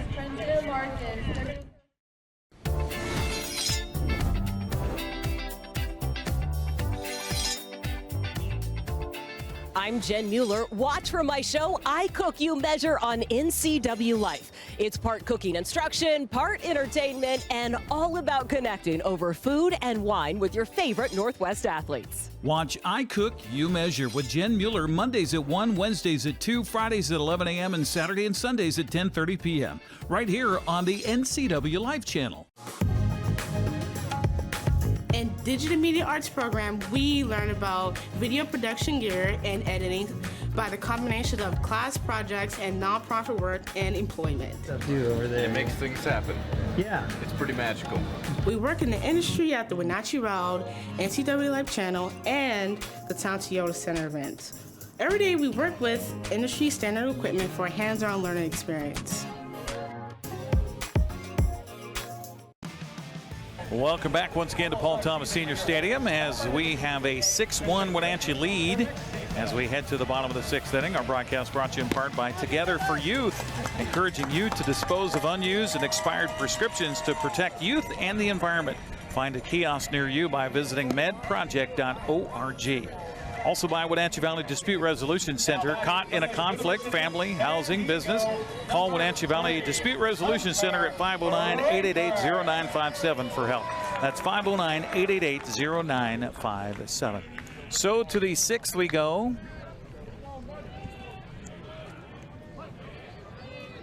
After Wenatchee batted around in the 5th, they'll take the first pitch, foul it off down the left field line. Yeah, and they announced on the overcom there that it was McNeil, but I don't see him on. Yeah, no, I don't see a number 51 on the lineup card from Victoria tonight even. Okay, that's interesting. Yeah. He did show us his back. I mean, he's definitely wearing number 51. Yeah. Yeah, and we were given the lineup card here, the actual coach's lineup card before the ball game, and his handwriting is awful. So, you know, I mean, I'd have one of your assistant coaches make this lineup card. But you're right, number 51 is not on there. So yeah, if the umpires were paying close attention here, I would cause, you know, I would raise a stink right now if I was Wenatchee. I don't know what the rule is for this league. I know in high school it doesn't matter who's on the lineup card. Back in the day, when the AppleSox were part of the Pacific International League, this pitch swung on a hit hard to right field. Friedberg going to lead things off with a base hit here and his first hit of the night. And so one aboard for the AppleSox. Leadoff man gets on as Cam Hoiland will stay in as the DH with a big home run. And go back to what I said after his home run. Maybe that will start a charge in the offense, and it certainly did as Wenatchee followed up with 4 more runs after his home run. So Cam Hoiland maybe digging in for an opportunity at a second home run tonight. 3rd home run in 2 nights. Pitch to him. Swung on a fly ball to left center. This could be trouble. Center fielder over. Crosland will get a little help from the wind that kind of pushed the ball his way. It did. Out in center field. So covered a lot of ground on that. That was a good play. Long fly ball. 1 out in the inning. Brings up Kanoa Morisaki. Morisaki 1 for 1. He had a sacrifice back in the 3rd, and then a single and scored a run in the 5th. So going back to what you were saying with the numbers. Yeah, so Wenatchee AppleSox were the best team in the PIL that season. They had the championship tournament for the PIL up in Bellingham, and the AppleSox unfortunately left a man off the roster. Now this was the roster that was provided to the league for the tournament. Okay. The lineup card had him on there, and that cost Wenatchee a loss. Really? And it cost them the tournament. Huh. Yeah, that's interesting. Like I was saying, in high school, you need to have the people in the lineup, like 1 through 9 in the lineup. Right. But it doesn't matter if you have anybody down below. Doesn't matter if you have the subs written down. Right. Okay. So what that means is I think the reason they do that is because if a lot of schools will play JV and varsity at the same time. So after a JV game, if a kid wants to come up and get an at-bat, he can come up and get an at-bat. Right. And honestly, lineup cards here don't have enough room on them to fit your entire pitching staff. Right.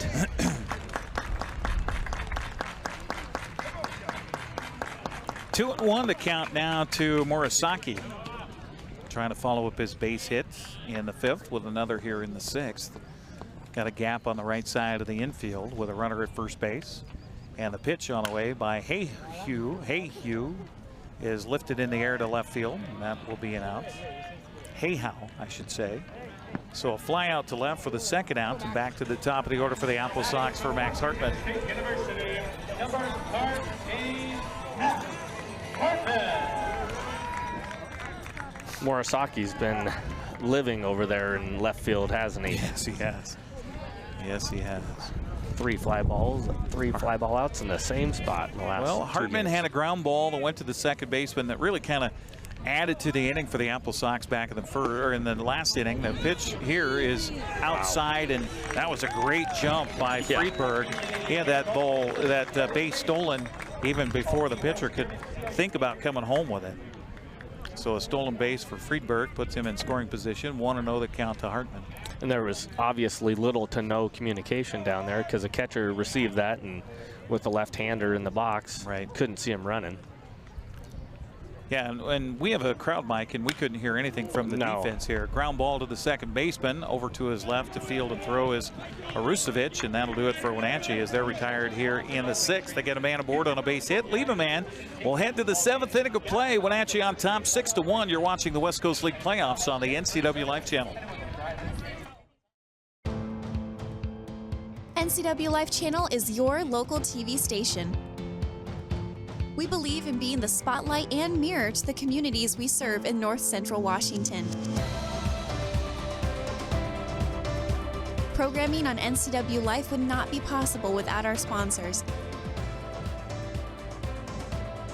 Special thanks to our platinum sponsor, Alpine Air.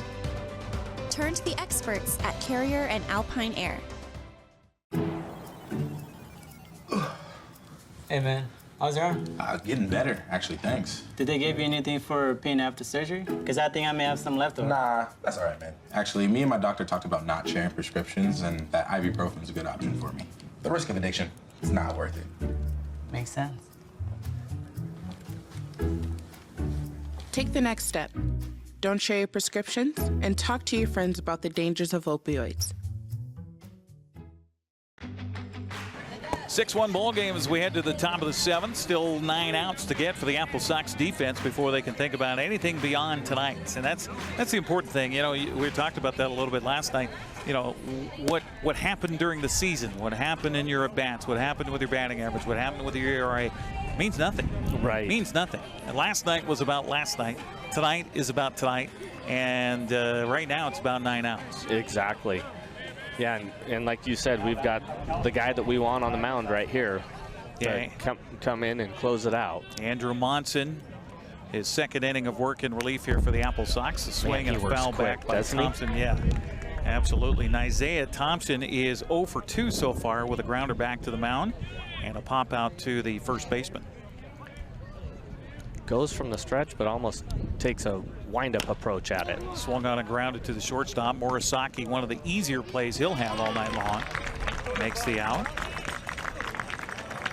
1 out here in the 7th. Brings up first baseman Couch.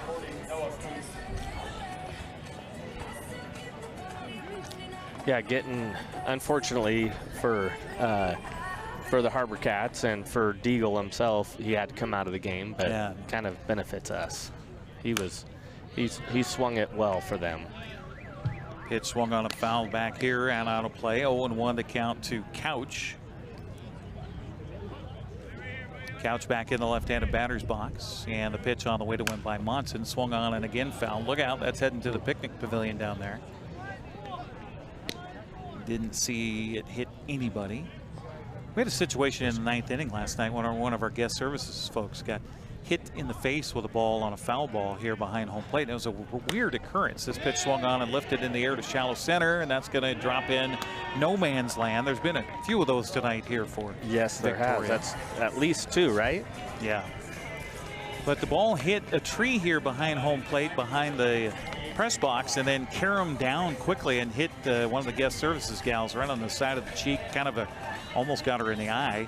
And so she was standing next to us and being attended to by other guest services folks. And she was really in a bad place last night. Yes, she was. It was her eyes still a little red today. Yeah, absolutely. Glad she's okay and glad she's back at the ballpark.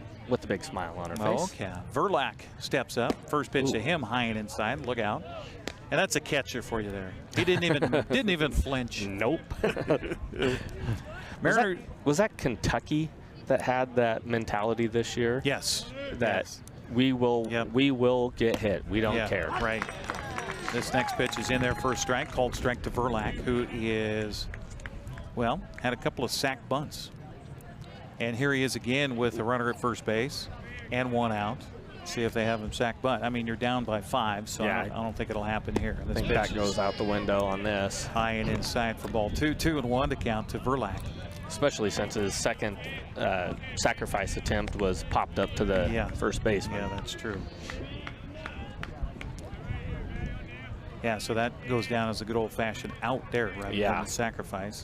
It was an attempt at a sacrifice, but a little outside there. As you know, in the real world, if you attempt to sacrifice something and you don't, then it's not. 3-1 to count to Verlack here. Pitch on the way. Yes, is a swing. He tried to hold up but couldn't. Nice fastball there from Monson. So the count goes to 3-2. Michael Crosland waiting on deck, and the AppleSox would love to have him come up with 2 outs in the inning. Monson ready. Pitch on the way, high for ball 4. So runners at first and second for Victoria, trying to get a rally here in the 7th inning. Back to the top of the order for Michael Crosland. Crosland is 1 for 2 tonight. He walked in the first, grounded out to short in the third, and then singled to center, actually doubled to center in the 5th. Yeah, he hit that ball hard. Yeah, he did. So Crosland steps up. Right-hander Monson looks in for the sign from Jonathan Fitz. Checks the runner at second. Pitch on the way, high again. He's messing up a little bit. It's usually release, right? Yeah, or stride length too that he has here. I think it all comes down to, in this situation here, he's excitable and he's trying to overthrow just a little bit. Yeah, absolutely. Andrew Monson in replace of Cam Hoiland, who started tonight, went 5 1/3, allowed a run on 3 hits, strikeout and 3 walks. This pitch fouled away, so the count's in Monson's favor once again at 1-2. And that was a good job mixing up the pitches there too, because he went fastball, fastball, up, and then went curveball, curveball, and slowed himself down a little bit and got strikes there. See if he goes with a bender again. He does. No, fastball up. high, and swing and a miss by Crosland. That's a big out for Andrew Monson. 2 outs here in the 7th. Yeah, absolutely. Gunnar Antolon comes up now. Gunnar is 0 for 2 tonight. He was hit by a pitch and scored the only run for the HarbourCats back in the 4th. HarbourCats got an RBI by Kareem Orusevic back in that 4th inning. Pitch on the way, swung on and grounded off of the pitcher's leg. Backhanding the ball, attempting to do so is Kyle Larson. He'll quickly field and throw home. Everybody's going to be safe here. On a ball that kind of ate up Kyle Larson, or Jake Larson out there. Yes, it did. Just didn't get low enough on that. That's going to be an E4, I think.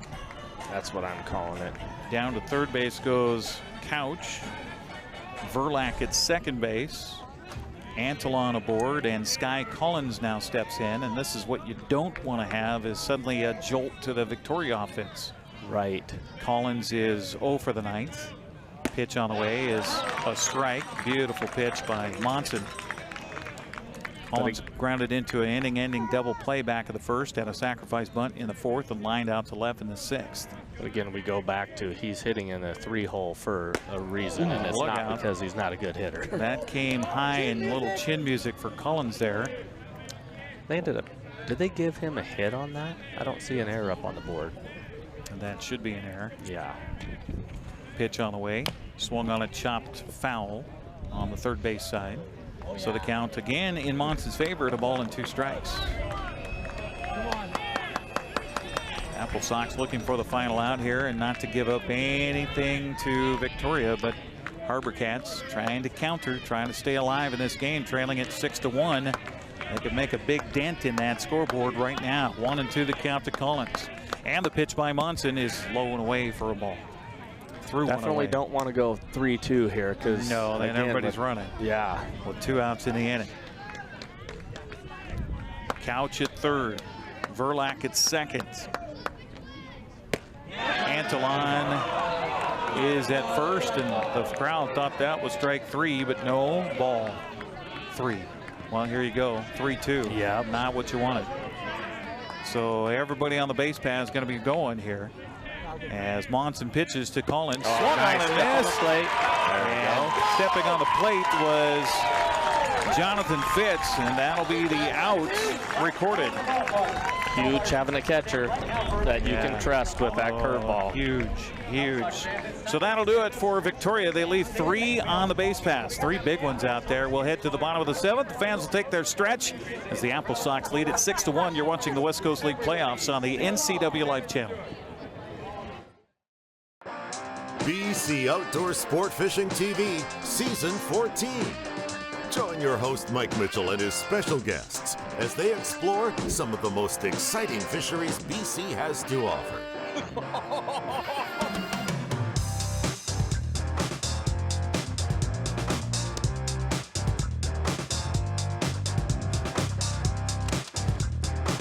BC Outdoors Sport Fishing TV. Check your listings for airtimes. Caught in a conflict? Family? Workplace? Neighbor? Business? Housing disputes? Wenatchee Valley Dispute Resolution Center provides mediation services, a cost-effective and efficient way to provide a written resolution to disputes and issues. Plus, we offer mediation training and community education on conflict resolution and communication skills. Contact us to learn more. Apple Valley Honda is bringing the future of driving to you. Introducing the all-new, all-electric Honda Prologue EV. Say goodbye to gas stations and hello to a whisper-quiet ride and zero emissions. The wait is over. Finally, a local option for a quality EV from a brand with a track record of exceptional quality and reliability. Experience the Honda Prologue EV for yourself at family-owned Apple Valley Honda. Stay close to home and visit us at Apple Valley Honda today for the life you live. Are watching the West Coast League playoffs on the NCWLIFE Channel, brought to you by Wenatchee Valley Technical Skills Center, a regional hub for career and technical education programs that equip high school age students with personal, workplace, and technical skills. Give them a call today at 509-662-8827. That's 509-662-8827. Getting ready for another fall schedule at the Tech Center. First pitch was a strike. This pitch is low and away for ball 1. 1-1 to count. I assume we've got Hayhouse still out there on the mound. Okay. 1-1 to count to Cooper Witten, who leads it off here in the 7th for the AppleSox. And the pitch on the way. Curveball, beautiful pitch. And the count, a ball and 2 strikes to Witten, who in the ball game tonight has a big RBI double and scored a run. He grounded out and also struck out. Pitch on the way to the plate. Swung on and missed. He was out in front of that off-speed pitch. 1 out for the AppleSox here in the 7th. Yeah, that double was big for him. Much needed. Yeah, he'd gone 0 for last night. Yeah. Was 0 for tonight until that double. AppleSox batting order fed off each other in that 5th inning where they scored 5 runs, brought 9 batters to the plate. Had a home run. Yeah, and that really ignited things for the AppleSox by Cam Hoiland. Pitch here misses inside for ball 2 to Castagnola. Castagnola also with a couple of doubles tonight. How about his night? 2 runs scored, 2 RBI. The 2-0 pitch on the way to him is a strike on the outside corner. 2-1. Castagnola has been a great addition to the ball club here this year for the AppleSox out of UC Irvine. Pitch here misses for ball 3, 3-1 the count. And it seems that Mitch Darlington has been able to find those guys that are great hands, good infielders, hustle guys. And once again, Castagnola, one of those at third base for Wenatchee this summer. This pitch is a check swing, but he went around.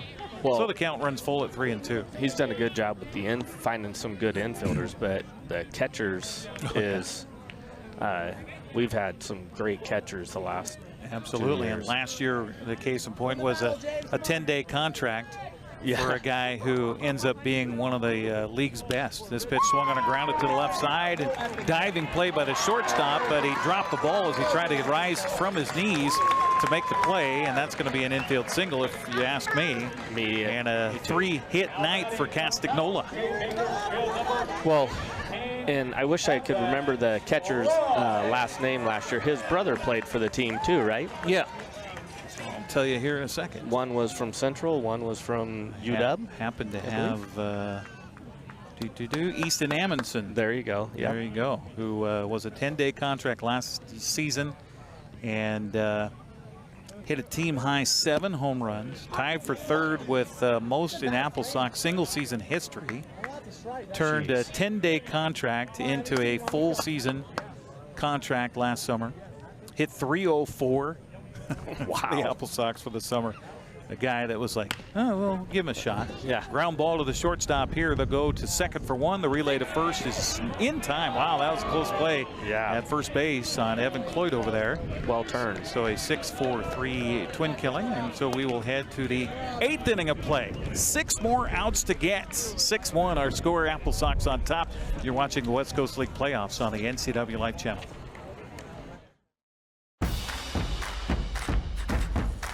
A ductless unit from Carrier can keep anyone comfortable. Take Shelly, for instance. She finds me time in her new attic-turned home gym. And with her Carrier ductless unit, the temperature is always perfect. No matter how intense her workout gets. Carrier, total comfort, totally happy. Turn to the experts, Carrier and Alpine Air. Heat and air, call Alpine Air.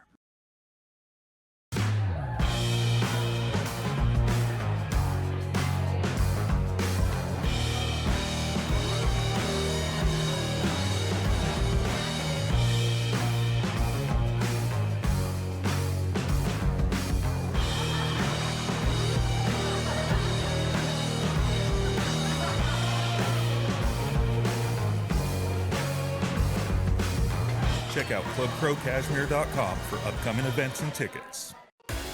To the top of the 8th inning we go. AppleSox trying to get 6 more outs to get themselves to the West Coast League North Division Championship. But as I mentioned earlier, do something they've never done in the history of a 3-game series where they lost the first game and able to come back and win the next 2 to advance. That has never happened before. Anytime they've lost the first game, they have lost those best-of-3 series. So here we go to the top of the 7th, and come on into Haku. Need the home field advantage. Yeah. They've been very good at home this year. So Nahaku is 1 for 2 tonight. He walked, grounded out, and hit a double down the left field line in the 6th in his last plate appearance. And Andrew Monson continues to throw for the AppleSox, and the pitch here is one of those Paul Thomas Sr. specials, as it ate up our third baseman Castagnola over there. But that was a hard hit ball too. I don't know if that's necessarily a field issue or if it's just, that's a hard hit ball. That was just a hard hit ball, yeah. The only thing he could have done on that is drop step. He went straight over to it. If he could have drop step a little bit, but that ball was hit hard. I mean, it was in his lap before he knew what was going on. So I would give a base hit there. And Arusovic will now step up. Kareem looks at the first pitch, missing blow for a ball. 1-0 the counts. Arusovic is 1 for 3 tonight with a fly out, a base hit to right side that got through, and a ground out to second. Yeah, that was that little looper that found its way No in there. man's land. A couple of those for the Victoria HarbourCats tonight. Pitch here misses away for a ball. 2-0 the count. As Victoria trying to get a little something going again here in the 8th inning. They got the bases loaded in the 7th and left them stranded there with a strikeout. Pitch here is a curveball in there for a strike, and the count goes to 2-1 to Arusevich. When he gets behind in the count, he really falls back upon that pitch there. Yeah, it's one of those, his ace in the hole is that curveball. And ready is Monson. Pitch on the way, swung on, and a fly ball to right field. The wind is going to play havoc with it, but making the catch out there is Cooper Witten. It was an adventure. It was. Witten, by the way, as he caught it, kind of went and turned towards the fence, and right there meeting him was the local tel board out there, advertisement. And I think he was thinking, okay, I was a little closer to the fence than I wanted to be. Well, that's got to be one of his first nights where the wind's been blowing and the ball's been hit out that direction. So one down here for the HarbourCats as Cam Schneider will come up to the plate. And a swing and a miss here. 0-1 to count to Schneider, who is looking for his first base hit of the ball game. He's got the old Goose Gossage finish, doesn't he? Yeah, where he does. falls off. He does. Spins around in a circle. Schneider grounded into a double play back in the 2nd. This pitch is swung on, popped up, foul, and out of play on the first base side. So the count quickly in Monson's favor at 0-2. Soft line out to the second baseman in the 4th, and then a fly out the center in the 6th. And that's the 9th for Cam Schneider out of Fresno State. Schneider back and ready. Monson back and ready. And here comes the 0-2 pitch. High and away, try to get him to fish at one. He does not, so the count goes to a ball and 2 strikes. Catch you up to date on what's happening in Bellingham tonight. And the other series that has gone to a game 3, Bells still lead it in the top of the 8th inning, 3-1 over the Riverhawks of Edmonton. This pitch misses for a ball. 2-2 count is Cam Schneider. And every pitch, it seems, is high with that fastball, isn't it? This pitch swung on and missed, and there's a runner down at first base. He almost got him doubled up at the bag. Good snap throw by Jonathan Fitz. So a strikeout by Schneider, 2nd out of the inning, and that'll bring up Isaiah Thompson. Thompson 0 for 3 tonight with a ground out to pop out and another ground out to the shortstop. Monson would love to get a ground ball right here to finish up the inning. Pitch on the way as the runner goes. It's swung on and hit in the air a mile high to the left side of the infield. Shortstop Morisaki will make the catch for the out, and that'll do it. So the AppleSox down to 3 outs to advance to the North Division Championship. First, they got a bat here in the bottom of the 8th as our score is 6-1. You're watching the West Coast League playoffs on the NCWLIFE Channel. My name's Nick Dirk, and I've been a cinematographer-photographer for over 10 years. I got my start at the Wenatchee Valley Technical Skills Center. Without the Tech Center, I wouldn't have got my first job in media production 3 months after I graduated high school. My name is Charlie Voris, and I own Vortex Productions. My work has taken me on exciting adventures all around the world, and I got my start at Wenatchee Valley Tech. Hey, my name is Ole Mingo, and I'm the Executive Director at Heirloom Creatives in Wenatchee. I am so thankful for Wenatchee Valley Tech to be able to have my dream career. Want to stay up to date on the latest news in the area?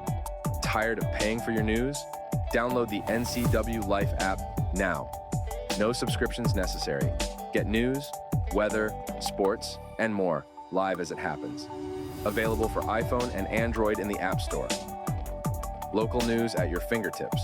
Don't miss the stories that matter to you. Stay connected. Download the NCWLIFE app now. Jonathan Fitz, Jake Larson, and Hunter Friedberg do up in the 8th inning for the AppleSox. As they'll face the same man again, Luke Hayhow, and Hayhow's done well in relief here. He has. He's done a great job tonight. Yeah, we haven't been able to get anything off of him as far as runs. What did we get? 1 hit or 2 hits? Yeah, 2 hits, and then he got the old double play to finish the last inning. Fitz, who's got a couple of RBIs tonight. 1 for 3 in the ball game. First pitch he'll take for a ball. 1-0 the count to Jonathan, who's had another stellar game behind the plate catching tonight. Almost got a double play on that strikeout throw down to first base. The 1-0 pitch is outside for ball 2. 2-0 the count. There is a right-hander, couple of right-handers down throwing in the pen for Victoria. Well, and 2 of the strikeouts that Andrews swung had on and hit foul down the right field line. Boy, not foul by much, was it? No, it wasn't. About 4 or 5 feet foul. The strikeouts, 2 of the strikeouts that Munson's had have been in the dirt on that curveball, and Fitz has done a great job. The one with bases loaded and runners were running, so to have the confidence in your catcher to be able to throw that pitch is huge.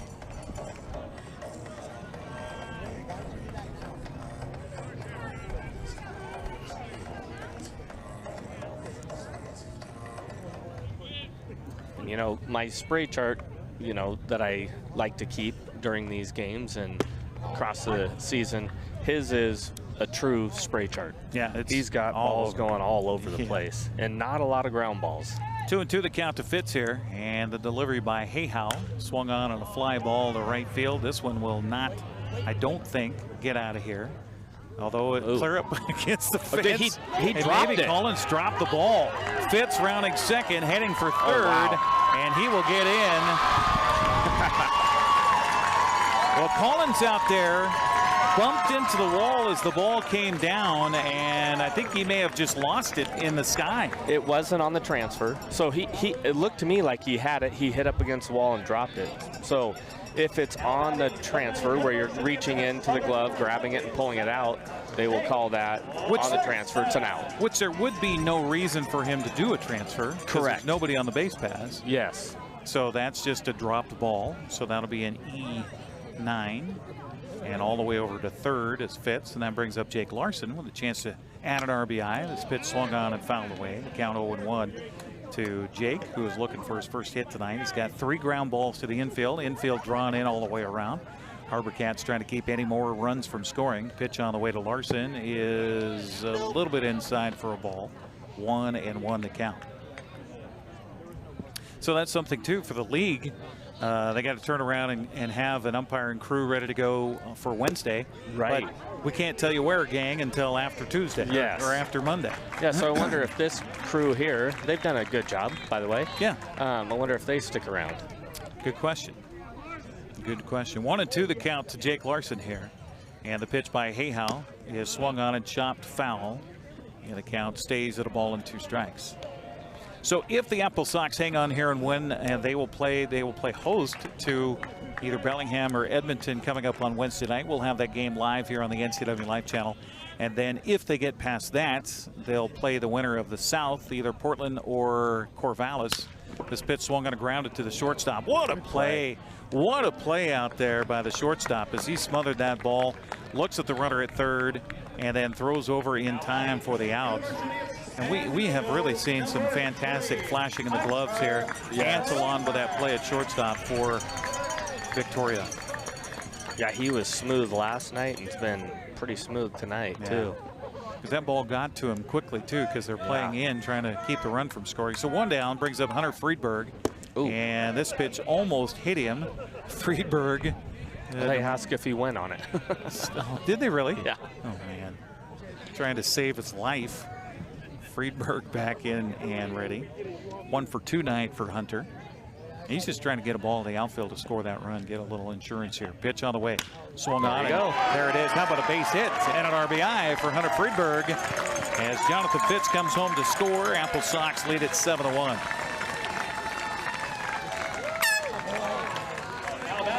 That's a big run right there. You know, any extra run that you could get in the latter part of this gives your bullpen that much more confidence. Well, Cam Hoiland will step up for the 4th time tonight. He is 1 for 3 so far with a loud solo home run to get things going in the 5th. Pitch on the way is high for a ball. 1-0 the count to Cam Hoiland. For a minute, I thought we had thunder. That was actually just wind blowing our crowd microphone here tonight. It's the last thing we need in this valley right about now that is is the case. lightning and thunder, huh? Hoiland back in the left-handed batter's box, and the pitch on the way to him is low and inside for a ball. 2-0 the count. Kanoa Murasaki waiting on deck for the AppleSox. It's been a great season for Wenatchee. By the way, if Wenatchee gets to that championship game, no matter who they'll play on Friday, it will be on the road. Pitch here is high for a ball because Corvallis and Portland, the two teams that are playing for the South Division Championship, had a better record overall than Wenatchee did on the season. So Wenatchee will be on the road if they can get there. First things first, finish up the next 3 outs here tonight. This pitch is a strike called on the inside corner. 3-1 the count to Hoiland. Didn't necessarily like that.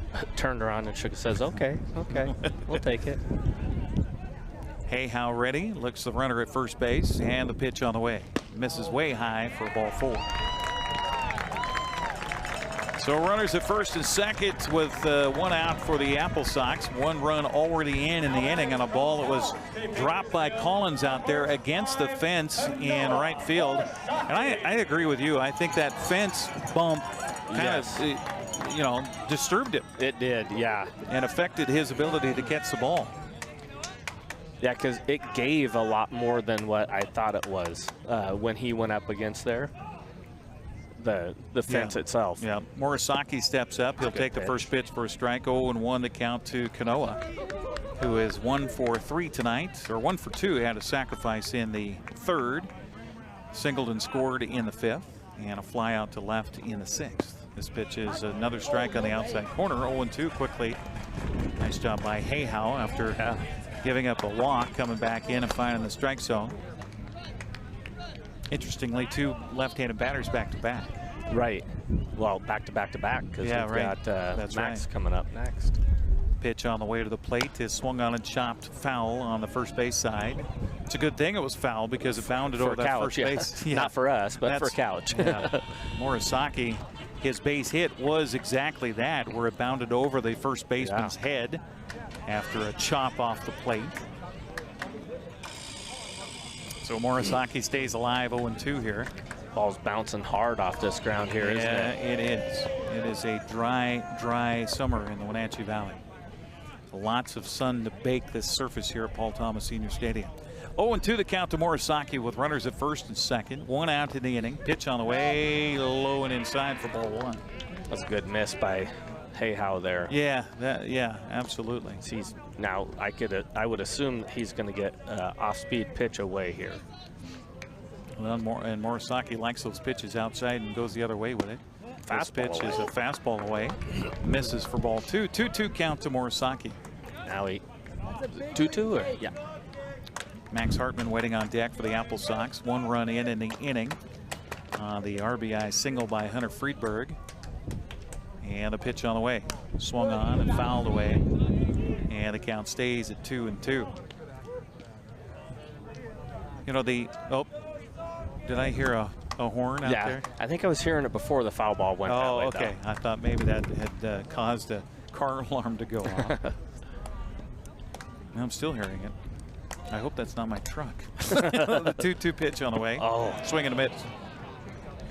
That was a good pitch. Good sequence of pitches there. Yeah, absolutely. Luke Hayhow in relief now. I think that's his 2nd strikeout in relief here for the HarbourCats. Back to the top of the order for the AppleSox and Max Hartman. Sox have extended the lead to 6 runs here at 7-1. Score from Bellingham, top of the 8th inning at last check, and Bellingham leading Edmonton 3-1 in that one. Trying to wrap up that series with a win tonight. Hartman takes the first pitch low and inside for a ball. 1-0 the count. Be nice for Max to get a base hit here. He's been a little bit of a hit. He's hit a couple balls hard, but just had nothing fall for him in the last 2 days. 2 days, yeah, absolutely. Pitch here misses high and away for a ball. 2-0 the count, so a hitter's count for Hartman coming out. Especially as well as he's been hitting and playing the whole year. Absolutely.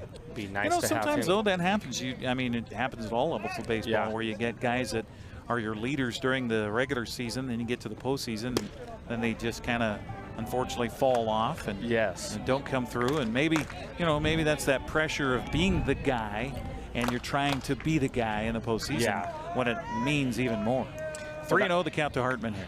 That was a statement by Derek Jeter. He's never been in a slump. Yeah. Because he always looks at not what he's done previous. He maybe to make an adjustment, but he's got to think positively about what comes next. Absolutely. 3-1 to count to Hartman here. Runners at first and second with 2 outs here in the bottom of the 8th. Pitch on the way. Curveball, strike 2 call. Hartman didn't like the looks of that, so he took and takes strike 2. So full count to Hartman. That means the runners at first and second will be running on the pitch. As Hayhow trying to limit it to just 1 run here in the inning. Pitch on the way. Swung on and a pop up to shallow center field. Backing up as the second baseman, and it was a challenge, but Orosevich is able to make the play for the out. So Sox will try to get 3 more outs and get themselves to the North Division Championship. We'll have that for you coming up next here on the NCWLIFE Channel. Good Thursday evening and welcome to the NCWLIFE Evening News. NCWLIFE Channel is your local TV station. We're not affiliated with any of the network channels. We're a locally owned, locally managed television station who prides itself on being a reflection and a spotlight on the communities we call home here in North Central Washington. We need to thank our gold supporter, Town Auto Group.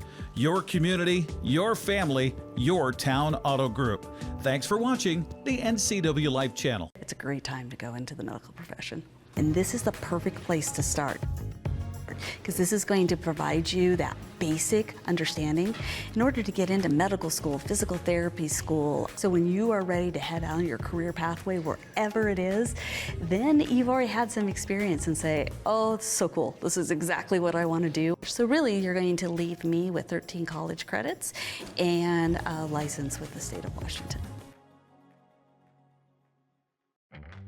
As for AppleSox baseball here on the NCWLIFE Channel, along with Brandon Schmitten and Eric Granstrom on this Monday night here in Wenatchee. It's been a blustery night at the ballpark, but we haven't really seen that impact the game too much. I mean, we've had a home run, but that would have been a home run at any weather-related game. That's true. We've had a couple balls that have carried a little bit more, but I mean, not really. So it's been. Noah Couch will lead off. He'll ground a ball to Morisaki at short, and his sure-handedness out there flashes again as he'll throw across in time to Evan Cloyd for the out. 1 out here in the 9th inning. AppleSox 2 outs away from advancing to the West Coast League North Division Championship, which would be here Wednesday night at 6:35. We will have that live here on the NCWLIFE Channel. Jake Verlock steps up now. Been a very solidly played baseball game by both teams. Now, the HarbourCats have 4 errors, but you know, one of them or a couple of them were just by happen chance. You know, the one where Max's ground ball gets kicked and tossed out. And Pitch here is low for a ball. 2-0 the count to Jake Verlack. Verlack, couple of it attempted at a sac bunt, popped it up, so he's 0 for 1 on the night. This pitch is in there for a strike, and well, that's going to be tough for the hitter. Just as the pitch is coming, here comes a gust of wind to blow a big cloud of dust all over the place. We will have a post-game show. We'll try to get coach and a player swinging a miss here, and the count evens to Verlack at 2-2 from Andrew Monson. And we talk about how well the game has been played on both sides. The pitching really has been pretty stellar as well. Yeah. This pitch swung on a grounded to the middle and through for a base hit. So Hoiland pitched very well. Sammy pitched well for them. Hayhow pitched incredibly well for them, and Munson's pitched incredibly well for us. So absolutely. And Hayhow, you know, wouldn't have given up a run had that ball not come out of the glove of Collins out there in right field. Yeah. So 1 aboard with 1 out here, and back to the top of the order for Michael Crosland. Appropriate that their all-star and their MVP would get another at-bat here in this game if it proves to be Victoria's last game of the season. Pitch by Monson on the way is a fastball missing just outside for ball 1. 1-0 the count. We apologize for the wind whipping through the microphones, but there's nothing we can do about it, gang. So It is what it is. 1-0 the count to Crosland. This pitch swung on and fouled out of play and evens the count of 1 ball and 1 strike. Michael 1 for 3 tonight with a double, a ground out, and a strikeout to go along with a walk in his first at bat. And I give credit to Wenatchee starter Cam Hoiland here.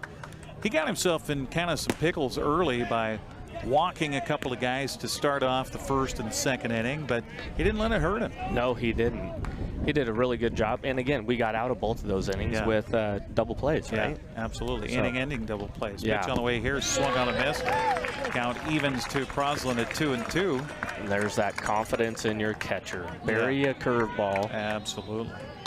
Absolutely. Fans still trying to get 5 strikeouts to get some free stuff here at the ballpark. I don't think we're going to make it, though. In fact, only, what? I think 1 strikeout, 2 strikeouts in the game. And how about 3 strikeouts? Well, that's 5 right there. Yeah, it is 5. Okay. All right. So yeah, that's the outs. 4th one by Monson. So Monson, yeah, he struck out 2 when he came in the 7th. Yeah, and then he had 1 in the 8th and then 1 in the 9th. On the 9th there, and we talked about that huge strikeout that Hoiland had too. Right. Bases loaded, everybody's running. Antolon will step up now. Last chance for Victoria. This pitch misses high for a ball. Antolon got aboard on an error in the 7th. He is 0 for 3 at the plate with a line out to strike out. He was also hit by a pitch and scored Victoria's only run back in the 4th inning. Pitch here swung on a miss. Hefty cut. Count even to 1 ball and 1 strike. I guess, yeah, you just try to empty the tank if you're Victoria right now. Yeah. Try to get something charged and maybe have a chance to come back here, but they trail it 7-1 with 2 outs. 1 aboard here in the 9th. And a 1-1 pitch on the way by Andrew Monson.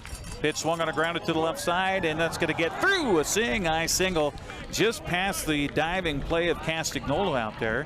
So the heartbeat still never say die, right? Yeah, never say die. So runners at first and second now for Victoria. Sky Collins will step in. Collins hit into one of those inning-ending double plays earlier in the ball game. He's 0 for 3 tonight with a line out and a strikeout to go with a ground ball in the infield. Fans getting behind Andrew Monson, and the first pitch to Collins misses for a ball. 1-0 the count. Collins, I know, would love to atone for what happened to him out there in right field with a ball that dropped out of his glove.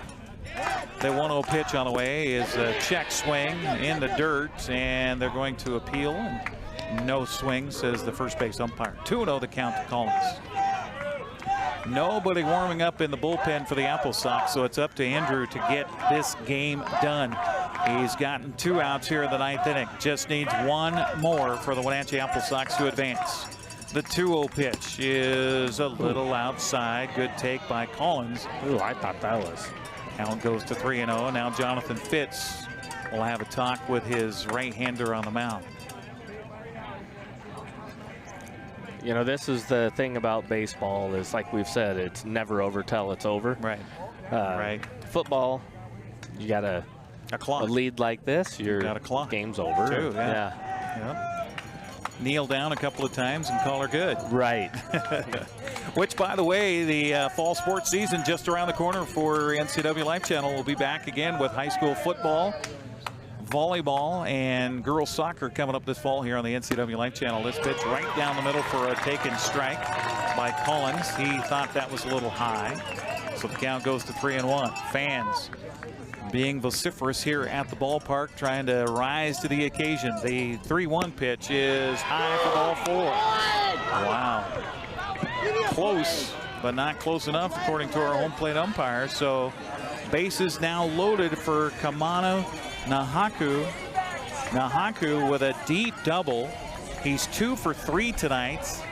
And when you're up 7-1, you don't want to give up a grand slam here and put a charge in Victoria's offense. But that's what Nahaku would love to do here to the AppleSox. Pitch on the way by Monson is high and away for ball 1.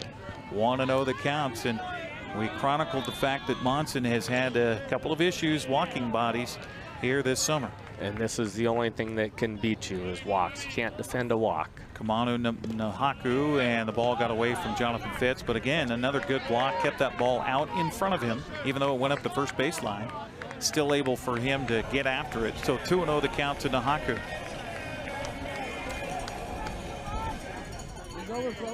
Nahaku back in the right-handed batter's box and ready for Monson. He just needs to throw a strike right now. Pitch on the way. And it's high with a fastball. And he's had issues with that fastball all night with it rising high. Yep. So you were talking about maybe the stride or what might be going on there, but he's fallen behind Nahaku 3-0. This pitch finally a strike down the middle, 3-1. Good crowd on hand here again tonight for the playoffs for the Wenatchee AppleSox. Hanging on to the edge of their seats. The 3-1 pitch is a check swing. Trouble. Second baseman will not be able to field it. And everybody is safe and a run will score. Make it 7-2. Tough play. That's an infield single. And give an RBI to Nahaku. And coming home to score is Verlack on the play. Down to third goes Antolon. Down to second goes Collins. And the guy who can do it with one swing of the bat stepping up right now in Arusevic. He was a heartbreaker for Wenatchee back on Saturday with a game tied at 2-2 in the bottom of the ninth. A walk-off 2-run home run to give Victoria a 1-0 series lead. Wenatchee came back last night in a must-win situation. Got it done thanks to Quincy Vassar going a complete game, 118 pitches, as he completes a fantastic career here in Wenatchee at Paul Thomas Senior Stadium. There's still a possible chance, talking with Joel Norman, that he might be available if the AppleSox get to the championship game on Friday. We were joking about that last night, but that could be a chance. Tyler Cayley, a visit to the mound. His visit is done. It's up to Andrew Monson to try to get the out here. Meanwhile, Kareem Arusevic steps up. Arusevic is 1 for 4 tonight with an RBI single.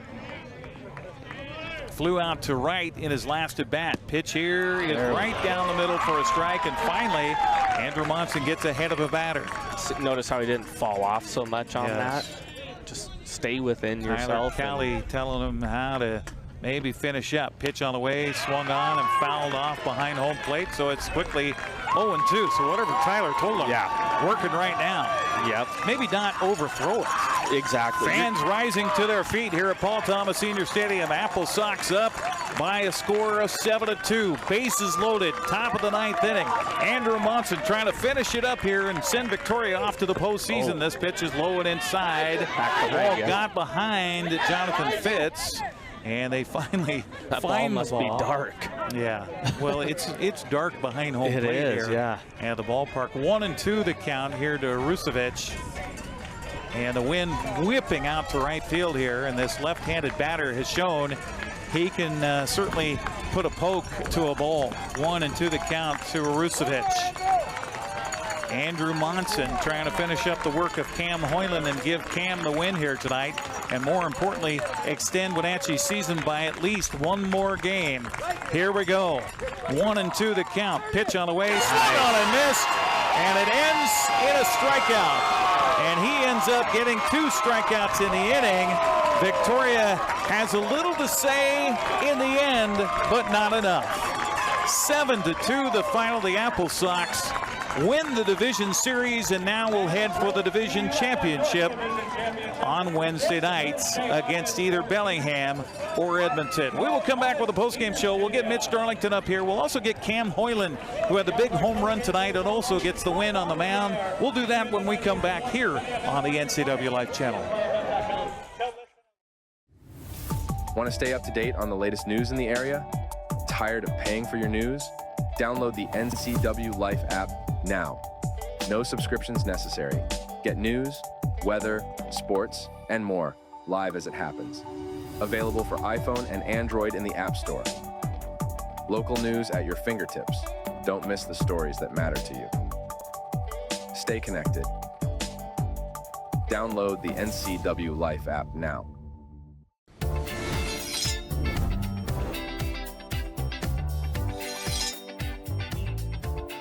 I'm Jen Mueller. Watch for my show, I Cook, You Measure on NCWLIFE. It's part cooking instruction, part entertainment, and all about connecting over food and wine with your favorite Northwest athletes. Watch I Cook, You Measure with Jen Mueller Mondays at 1, Wednesdays at 2, Fridays at 11 a.m., and Saturday and Sundays at 10:30 p.m. right here on the NCWLIFE Channel. AmeriCorps allows me to make a huge impact on my community and kickstart my career. AmeriCorps gave me the opportunity to use my skills for the greater good. Serving in AmeriCorps gave me the opportunity to help in my community. Take a few minutes to see how you can help your community. AmeriCorps does vital work in our region.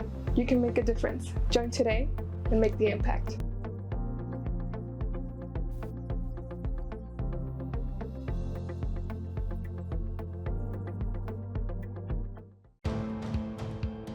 NCWLIFE Channel is your local TV station. We believe in being the spotlight and mirror to the communities we serve in North Central Washington.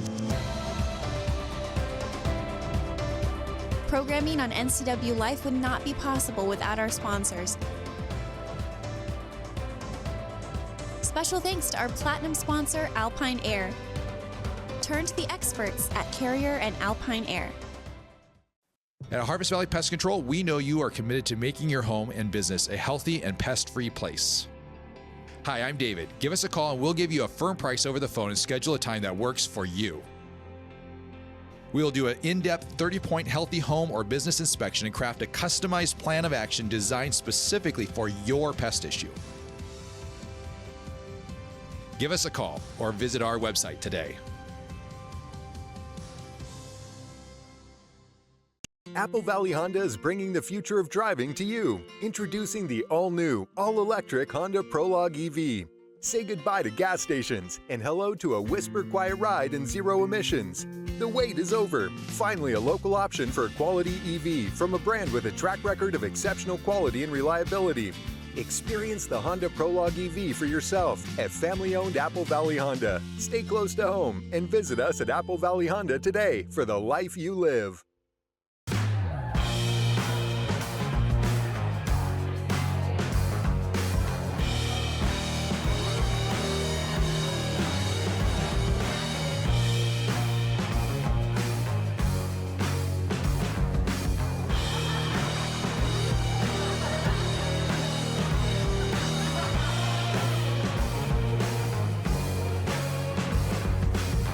Check out ClubProCashmere.com for upcoming events and tickets.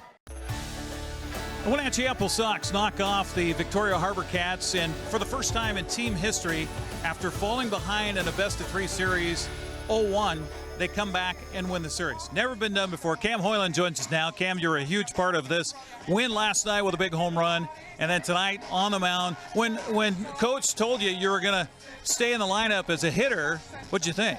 I wanted it. I did it at my community college 2 years ago, and I know that when I do it, I have a little bit more pride in my game, and just being able to go out there and compete on both sides is really just something that I love to do. Talk about your start tonight. You had a little walk issues in those first 3 innings, but you were able to settle down. And how about having that defense play behind you? Yeah, when you have a team that plays behind you like that, it's really hard to get beat. And, I mean, all credit goes to them, especially since I only had 1 strikeout. So the defense had to make plays for me to have a good outing, and they did. And I'm so grateful for that. And, obviously the stuff wasn't as good. The command wasn't great, but I was able to compete and get it done. Well, let's talk about your at-bat. You fall behind there, 0-2, and I could kind of tell your body language was like, okay, I really want to help us out offensively. And that ball, I mean, you had to have known as soon as you hit it, it was gone. Yeah, not like last night where I knew it was off the bat, but yeah. I knew it had the sound of that one, any person that was blind could hear that and go, oh, that's a home run. Yeah, I knew I got it about just as good as the other one, and I knew with the wind here, this park plays pretty big, but the wind was able to help push it out just enough to get it out. There was a little bit of excitement for you. I've never seen a home run trot that fast. I mean, you were sprinting around the bases. Yeah, well, I knew, especially after I've had some where they go off the wall, and I don't want to pimp it, especially so. It's hard for me to slow down once I get going, but it was such an important at bat for me and just really meaningful, and I couldn't hold back my excitement. Let's talk about the emotions of this team and what it means for you and for this ball club to come back after being down 0-1 and extend your season. You're going to play for the North Championship on Wednesday. What does that say about this club? Oh, this team doesn't get beat at home. We have such a pride here at home that it's something that's completely different. And our chemistry is so good, even in away teams. Like, we traveled for, 10, 12 hours on Saturday, and we competed in a game that went into extras. And it was just it's such a fun team to be around. We're all so tightly knit, and we're all one unit, and it's pretty awesome to be around.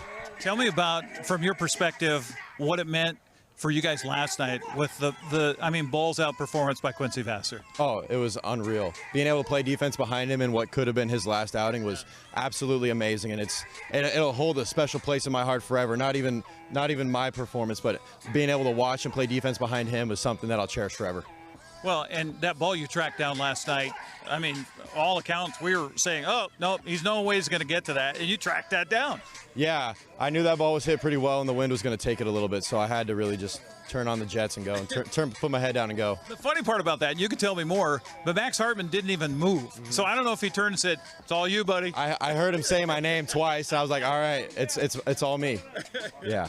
Congratulations on the huge win tonight, and best of luck on Wednesday. Thank you very much. Appreciate it. All right, there you go, Cam Hoiland, one of the key cogs in the AppleSox win tonight over the Victoria HarbourCats. 7-2 the final. We're going to talk to the coach coming up next as our postgame show continues on the NCWLIFE Channel. Tune in Monday through Friday at 5, 6, and 10 for the NCWLIFE Evening News, or go to our website at ncwlife.com, or you can visit us on Facebook. North Central Washington, the NCWLIFE Channel has you covered. Want to stay up to date on the latest news in the area? Tired of paying for your news? Download the NCWLIFE app now. No subscriptions necessary. Get news, weather, sports, and more live as it happens. Available for iPhone and Android in the App Store. Local news at your fingertips. Don't miss the stories that matter to you. Stay connected. Download the NCWLIFE app now. The Wenatchee AppleSox will advance to the North Division Championship in the West Coast League after a 7-2 win over Victoria tonight to take it 2-1. Mitch Darlington joining us here on the postgame show. Well, Mitch, I thought your club showed a lot of chutzpah after falling in a heartbreaking fashion in Game 1 on the road in Nanaimo with a walk-off home run. You guys came back, win it last night in big fashion, come back tonight and take care of business. Yeah, immediately following the Nanaimo game, we kind of huddled up, and the bottom line was they've got to come to our yard, and they're going to have to beat us. And we all kind of looked at each other and smiled and said, that's not going to happen. We're not going to lose at Paul Thomas. So we came back here and we got it done. Well, and that's so huge about your record during the season, your first half title, your second half title. That helped you get that home field advantage. Absolutely, yeah. These guys have been playing good baseball all summer. Even after winning the first half, not coasting and trying to go get that second half and secure home field throughout. And so that was the plan going in, and we took care of business. I want to talk a little bit, obviously more about tonight, but I got to go back to last night and Quincy Vassar. And what a gutty performance going all 9 innings. Second time this season has gone a complete game for you. But just his absolute will to want to continue to stay out there, 118 pitches for God's sakes. And then Brandon brought it up during our broadcast. We kept going, he's coming back out again. Yeah. But Brandon says, this will be the last time he probably ever pitches in Wenatchee in a Wenatchee uniform. Yeah, 100%. Going into that game, we kind of had a plan. If we were going to win, we were going to go with Ryan Martinez, and if we lost, we were going with Quincy. And bottom line, I told the team, if I'm going out, man, I'm going out with my guy who's been here for 3 years, and they're going to have to beat him. And knowing Quincy, if you're around that kid, he's the most competitive kid I know, and that's the guy I want to go out with. But credit to him, man. His last outing of his career. He's got no school to go back to, so you're able to go roll him 118, Anybody else, you'd have a pitching coach at a school calling you, firing you. So Quincy, we just kept feeding him the ball, man, and he did his job. Well, and one more note. We still have business to do on Wednesday, but should you get to Friday, knowing him, even though he just threw 118 pitches, he'll probably come up and say, Coach, I'm ready for an inning. Yeah. So that's hilarious you mentioned that. So in the clubhouse, if he comes in today and goes, Coach, if you need me for an inning tonight, I can close something out if it's close. I go, Quincy, you threw 118 pitches last night, dude. Are you throwing right-handed or what are we doing? But that's totally Quincy. Your defense has just been stellar all summer long, and this isn't the easiest park to play in. But, I mean, a couple of double play balls to start the game after Cam came out, walked a guy to lead off a couple of innings in a row. I mean, just talk about your defense. Yeah, you know, losing Elijah Palaio midway through this season was a big hit. But we brought in Kanoa Morisaki, and he honestly has played really lockdown defense. He's not Eli. He doesn't make the flashier plays, but he makes the routine plays, and he makes them consistently, and that's all you can really ask for out of a shortstop. So him and Jake had a couple big double play balls that got us out of some early trouble there. Well, and I think Kanoa also has those quick hands. I mean, and a lot of times those double plays don't happen if you don't get that ball exchange. Absolutely, yeah. Him and Jake both work on it daily, man. Here early, working on defense, working on pregame stuff, and credit to them, man. They both played well tonight. Cam Hoiland goes 5 1/3 for you. You sent him back out there in the 6th, and had that double, so you go out and grab him. Talk about his performance. Yeah, really gritty. Honestly, I didn't think he had his best stuff. He got into some trouble early, had a lot of runners on, and was kind of flirting with danger. And kind of going into that inning, we knew, we want to give the ball to Monson and let him kind of try to close this out. But then he goes out there and hits a home run, and me and Mike, being ball players, go, dude, you hit a home run, you're going to come back on the mound with a little bit of adrenaline. So let's go see if he can get another batter. So. Well, and talk about that home run. I mean, you guys had a couple of runs on the board at that point, but, I mean, that just ignited your offense to score 5 runs in that frame, and it all starts with him cracking that one over the wall. 100%, yeah. I thought that changed the game. It was tough there for a while. Max Hartman put a good swing on a ball that was caught down the line. We were bunting even with one out, just trying to see if we could manufacture, make some pressure on them. But, Cam honestly turned the game with that swing and ignited our whole dugout, whole team. The fact that you have, used just 3 pitchers here the last 2 games here at Paul Thomas, you only used 2 guys on Saturday to start that, you're set up pretty well for this postseason run. Yeah. We got some decisions to make on who we're going to throw Wednesday. But Quincy going 9 last night, man, that helps a ton when you can save your bullpen arms and get guys back on short rest. So we should be in a good spot here coming up Wednesday. So Bellingham at last check was leading 3-1 over Edmonton. I know you probably don't care one way or another. It's going to be here. I know that matters a lot to you. Yeah, whoever shows up here, like I said, they got to beat us in our field, and if they do, credit to them. But I'll take my guys any day. Well, it's sure a fun brand of baseball, and I've enjoyed watching you guys all summer long. We're going to be back here on Wednesday night, and hopefully we bring you some luck because so far, I'm going to say it, when we broadcast your games, you guys win. Yeah, appreciate it. Anybody man, you got brothers, sisters, you got grandparents, bring them out Wednesday night. We need this place a party at Paul Thomas. Mitch, congratulations on the win. Thank you. Appreciate it. There you go. 7-2, the final. We'll talk to Brandon Schmitten coming up as we wrap up the postgame show as the AppleSox advance to the West Coast League North Championship on Wednesday night. We'll come back with more right after this. BC Outdoor Sport Fishing TV, Season 14. Join your host Mike Mitchell and his special guests as they explore some of the most exciting fisheries BC has to offer.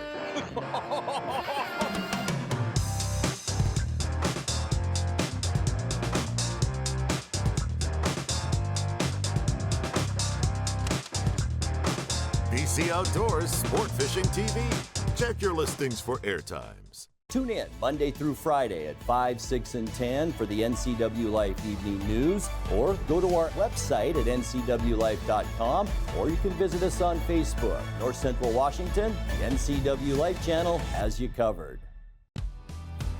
Welcome back one more time around to Paul Thomas Senior Stadium, along with Brandon Schmitten, Eric Granstrom here on the NCWLIFE Channel, and you love the enthusiasm of Cam Hoiland. Oh, man, he had a great couple games here, and you can just tell that he loves the game of baseball, and he mentioned how much of camaraderie that they have with their team, and it really shows. And, yeah, he's just having a blast right now. And we just heard from Mitch Darlington, too, that they feed off the energy here at Paul Thomas Senior Stadium, and their confidence level is so high, they just don't believe they're going to lose here. Yeah, that's a cool thing. You got to win at home and split on the road is what your theory should be, and they've done an incredible job of winning it home this year. So the AppleSox will take on either Edmonton or Bellingham. Last check, it was 3-1. I don't have the keyboard turned around, so we can't see what's happening there. Doesn't matter. 6:35 Wednesday night, game time right here at Paul Thomas for the North Division Championship. Oh, super excited to come out and watch that game. It's going to be a lot of fun. Well, that's going to wrap it up for our broadcast tonight. I want to take a special moment here to thank Tucker Wagner, who had a day off today, and he came to help us out. We had technical issues all over the place. Behind the scenes, this was an absolute mess. Poor Malcolm Whitehall, I think, lost about 3 years on his life with this one here tonight. But we got it done. We got it in, and I got to thank our crew here as well on site. We had Victor Barca, who showed up here today to help us out because we've been dropping like flies all over the place. Also to Scott Patterson and to Tim Bernowski, thank you so much. And, of course, Malcolm Whitehall back in the studio. And how about us, Brandon Schmitten? We're undefeated with our broadcast here on the NCWLIFE Channel this summer. I like that. I hope to think that it's part of us, Eric. Yeah, well, yeah, it's all about the underwear. Yeah. So we will see you again on Wednesday night, 6:35 game time, 6:30 with our pregame. It's for the North Championship. The AppleSox will host right here on the NCWLIFE Channel. Have a good night, everybody. So Bellingham has already Thanks for watching tonight's broadcast of Wenatchee AppleSox baseball on the NCWLIFE Channel. Coverage of tonight's game was brought to you by our Platinum supporter, Alpine Air Heating and Cooling, and our Gold supporter, the Town Auto Group. Tonight's broadcast also brought to you by Apple Valley Honda, Club Crow Bar and Grill, the Chelan Douglas Community Action Council, and AmeriCorps. Harvest Valley Pest Control, Prestige Senior Living at Colonial Vista in Wenatchee and East Wenatchee, Together for Youth, the Wenatchee Valley Dispute Resolution Center, and the Wenatchee Valley Technical Skills Center. This concludes our broadcast of AppleSox baseball right here on the NCWLIFE Channel. We now return to regularly scheduled programming already in progress. Good. How about finding a gap in center field for an RBI single? Beautifully struck ball by Witten.